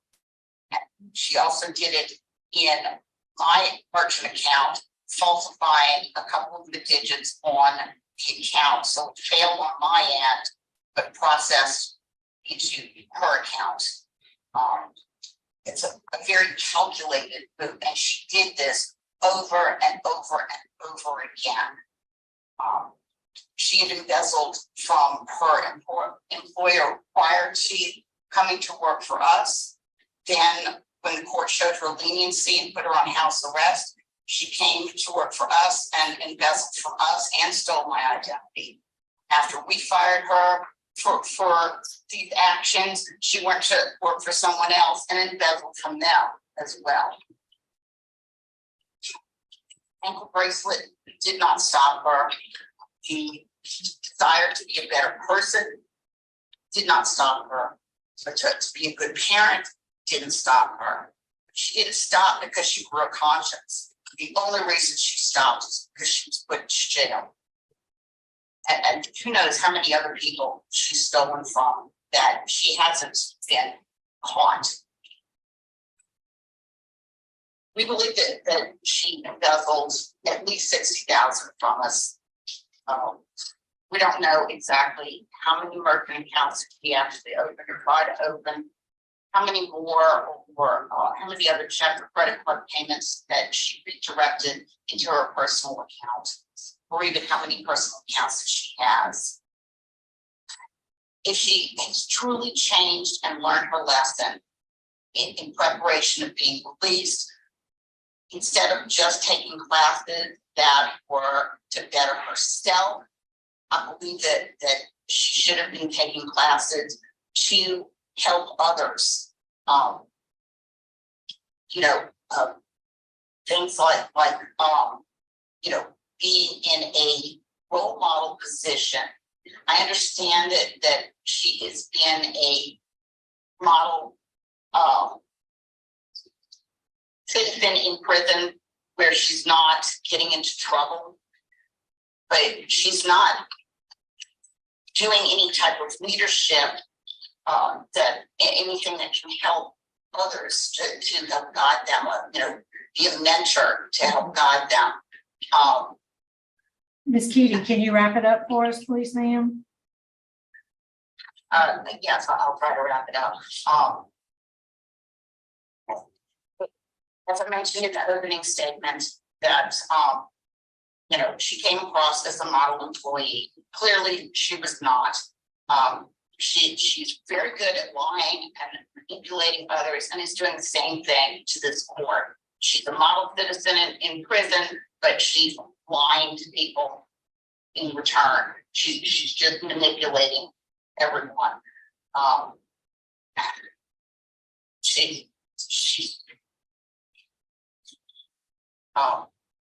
She is a multiple offender, and if she's released, I believe that she will continue to prey upon those that she comes into contact with. We do respectfully request that she be denied parole. If you decide to grant her parole, I would like to request that it be conditional that she not work for anyone that she is allowed to handle money or finances for other people ever again. Yes, ma'am. Thank you so much for your input. We do appreciate it. Thank you. From the DA's office. Good morning, Randy Meyer, Assistant DA, Jefferson Parish, and we are opposed to Ms. Nicholson's request as well. She has a pretty extensive record. Looking back, there's about 7 prior cases going from 2010 to 2016 in which she was arrested, charged, and many convicted of various access device accounts, bank fraud cases. There are hundreds of counts of these thefts on her record. She's been very calculated on what she's done. As Ms. Keating said, it wasn't a simple matter of stealing some money. She had to take positive actions to be able to take the money that she took. The judge ordered restitution in the amount of $54,900, with $25,000 to be paid immediately. And just to be clear, the family has stated that they continue to pay restitution. Well, they haven't paid any additional restitution to Ms. Keating. I think what they're talking about is that they've been paying notes on the money that they borrowed to pay the initial $25,000. An additional $29,902 remains owed. There's been no restitution paid to Ms. Keating since that initial $25,000 payment. And if the committee does grant her parole, we would ask that payment of restitution in a set manner, consistently being paid, is ordered as a condition of her parole. Looking at her record while she's been incarcerated, there was an August 2023 mental health evaluation indicates that she suffers with substance use disorder, depression, and PTSD. Since our last hearing, I didn't see anything of record with the programs and certificates that she's obtained that really deal with that, other than the self-esteem course in 2023. I understand from the comments today by staff, DOC staff, that she has continued with some substance abuse training, which is good. And I think that is another thing that should be mandated should she be granted parole. The certificates that she's obtained since her last hearing have been heavy equipment 1 and 2, life of a single mom, a crew leadership, and a core curriculum certificates, as well as the self-esteem that I mentioned. Because of that, and because of the strong victim opposition, we do remain opposed to her request at this time. Thank you. Thank you. We appreciate your input as well. Ms. Nicholson, is there anything you'd like to say to us before we vote? Yes, ma'am. I have prepared a written statement. Okay. That I would like to read. Go ahead. Since my last hearing on August 8th of 2022,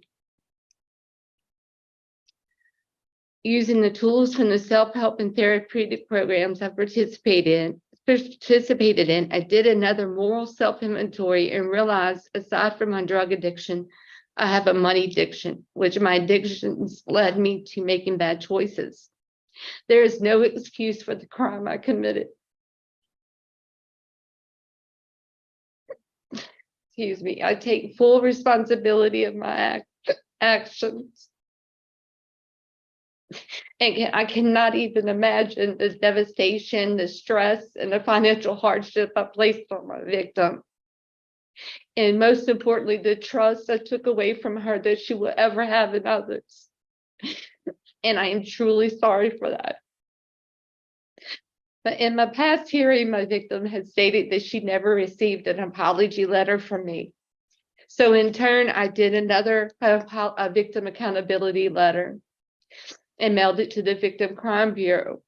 But due to DOC policies and procedures, I was only able to verify that the Victim Crime Bureau received it.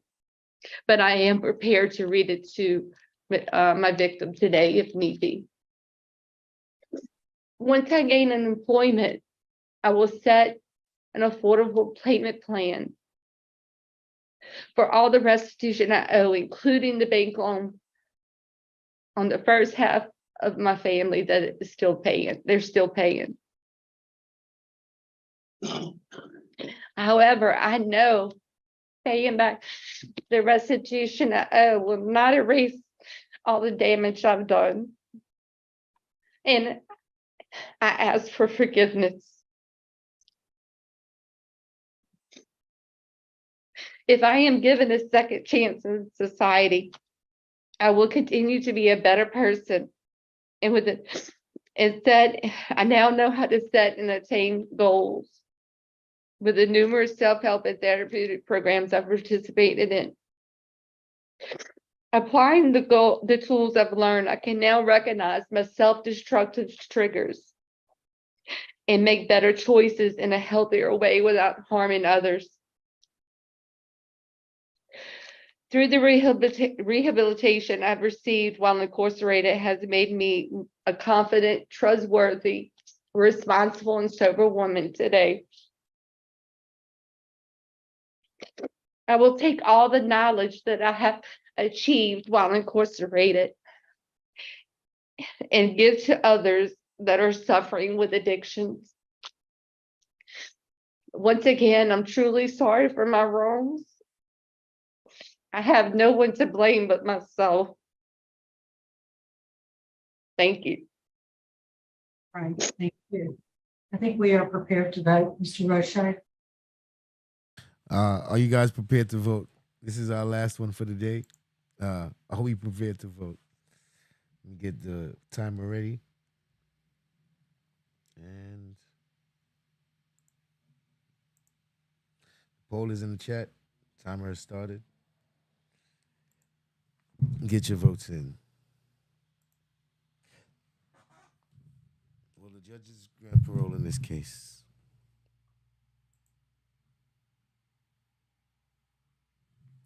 That's the question. That is the question. I'm not convinced. I'm not convinced. At first, when I heard 7 years of good time, I said, "Oh, she going home." I said, "She going home." We don't gotta talk about this. She going home. But man, I heard the details in the case. Wait a minute. This is what you do? You are a career criminal. And you ain't a regular. You ain't regular neither. You sophisticated. You are highly sophisticated. Like, I think you went to jail and learned from your mistakes and learned how to do it better. If anything, I think she learned how to not get caught this time. I think she's been studying finances and all type of stuff while she's in there and meeting up with people just like her who was able to tell her where she went wrong so that next time she'll be able to get probably $1 million before they catch her. 50,000 plus. Man, this woman has been she's been taking money from, and she targets employers. She don't target regular folks. She target companies. This is sophistication. She target companies. She ain't even stealing from regular people. Yeah, she listen, the next time she steal, she making sure she able to leave the country by the time they catch her. Okay. My goodness. Now I see why she got all them years. They don't believe her. The judges that gave her all them years, they did not believe nothing she had to say.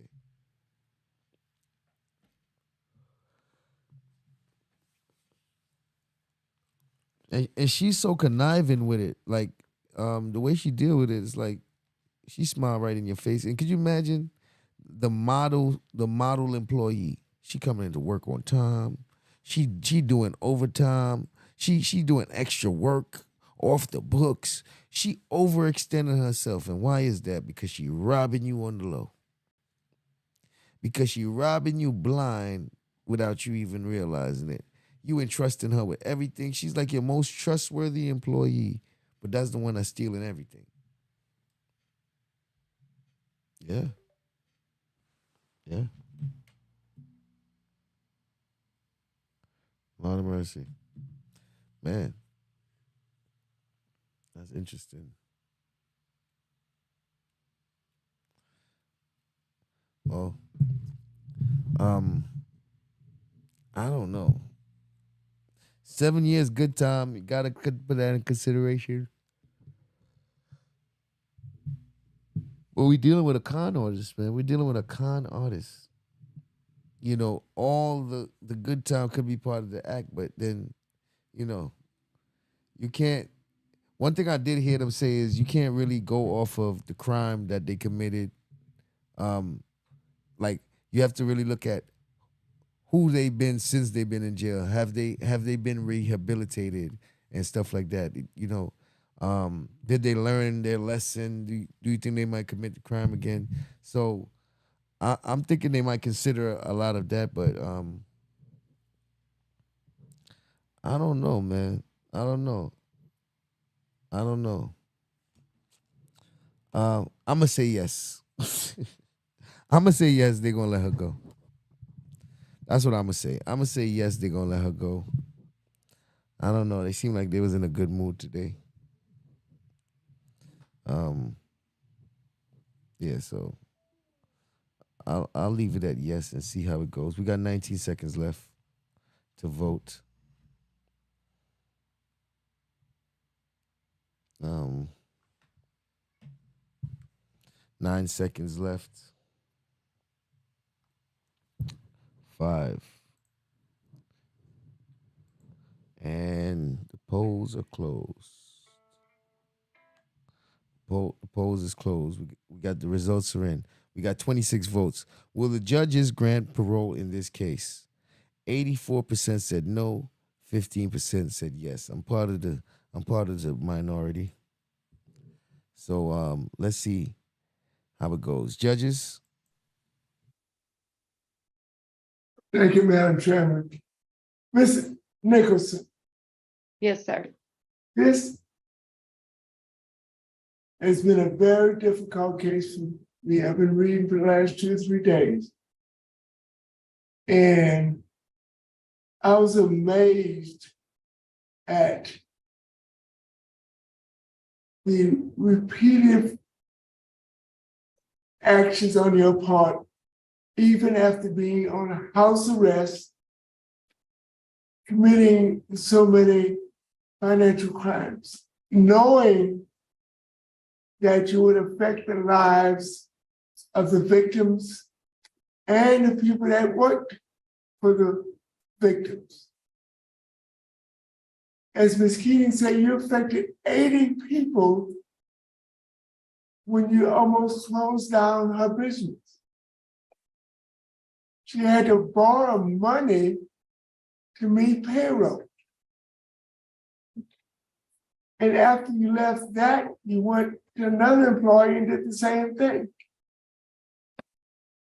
As the parole officer said, and you admitted, you've been convicted of 10 felonies, all within an 8-year period.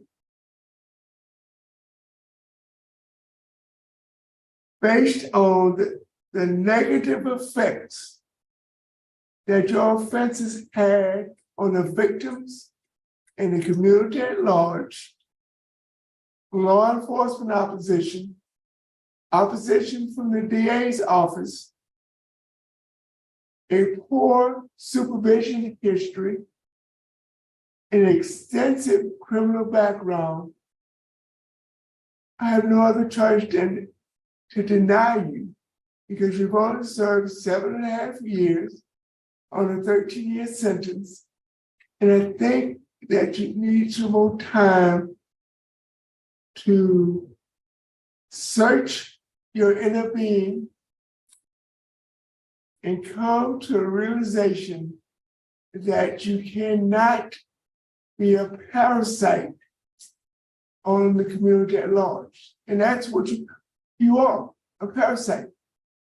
You're living on the expense of other people in the community. Good luck.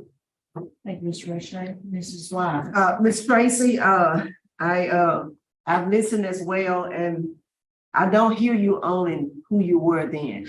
I don't hear it. That's for me. So my vote is to deny for the reasons already been expressed by Mr. Roche. I do encourage you to complete that financial peace course because it will give you a healthy relationship with things that we talked about, and it has a spiritual aspect of it. I hope you do get in that class. But my vote is to deny as well. Best wishes to you. Okay, Tracy, you know, I was on your panel last time and I voted for you. And maybe that was a little premature, but I've listened carefully today and I would stick by that vote today based on your participation in the STAR program for the length of time that you have, the comments by the warden, your family support. But I would vote conditionally after completion of the victim impact and the financial peace programs. However, you got 2 votes to deny, 1 vote to grant. So the outcome today is that your parole's been denied. Keep working hard. Good luck to you. Thank you. Warden, that concludes our business at your facility. Thanks for accommodating us. We're going to adjourn. It's 11:27. Man. Thanks. Thank you. Have a good day. Thank y'all. Thank you.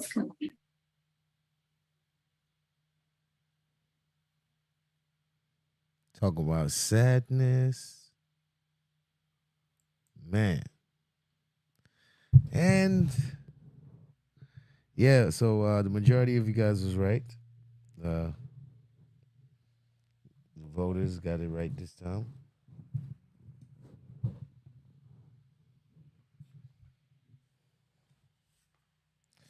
We did it, y'all. We did it. This is a great live. I want to thank you to all the new subscribers, all the people that watched, all the people that hit the like button, all the people that sent donations. I received them. Thank you. All the new members and existing members. All the people that voted, most importantly, thank you to you guys. And of course, I'm going to give a shout out to my members. I'm going to give a shout out to my members before I get up out of here.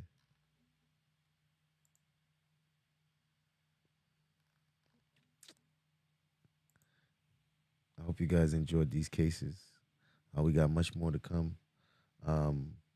Look forward to look out for the premieres. The premieres are going to be actual court cases. Being that we're not really able to vote in the regular court cases because the defendants usually make a plea or accept a plea or they have to be sentenced or whatever. So we're going to see content like that in the premieres. In the live streams, I'll pretty much stick to these parole hearings. This way we can do the voting. So this is mainly why we're watching the parole hearings on the live streams, because it's where we get to do the voting. However, I will be clipping up the interesting cases and releasing them as premieres as well from these same parole proceedings. So thank you everybody for coming out. Let me read off these members. Shout out to all the members. I appreciate y'all, the new ones and the original ones. So Courtney Peach, Steve A, The Real Geechee, 6'7" RCL, Trey Spectives, Sunrise 71, Distracting One, Gems Eye View, Long Live EA, Tesha Z's, Highly Favored, Uncle L, Go Getter, Rally Time TV, Katana, Dana Maria, D Grant, Alif CJ, Kobe Knowles, J Dub, Sheila B, Miss Eve, 27 Durin, Dad Tias, It Is What It Is, T, Lovey Star, Grow Rich Entertainment, Queen of Three, Egon Breeze Block, Nene Faye, Sugar Bear, Lucy, Fats TV, Bree, Top Monster Gaming, Tora Hayes, Mad Max 250, Sonia B, Draco, Toby Kaiwu, Shorty XOXO. And with that, I'm going to see you guys again the next time I go live and get y'all voting fingers ready. Keep y'all voting fingers ready and get y'all magnifying glasses ready so that we can investigate. Hope you guys have enjoy the rest of your night. Take care.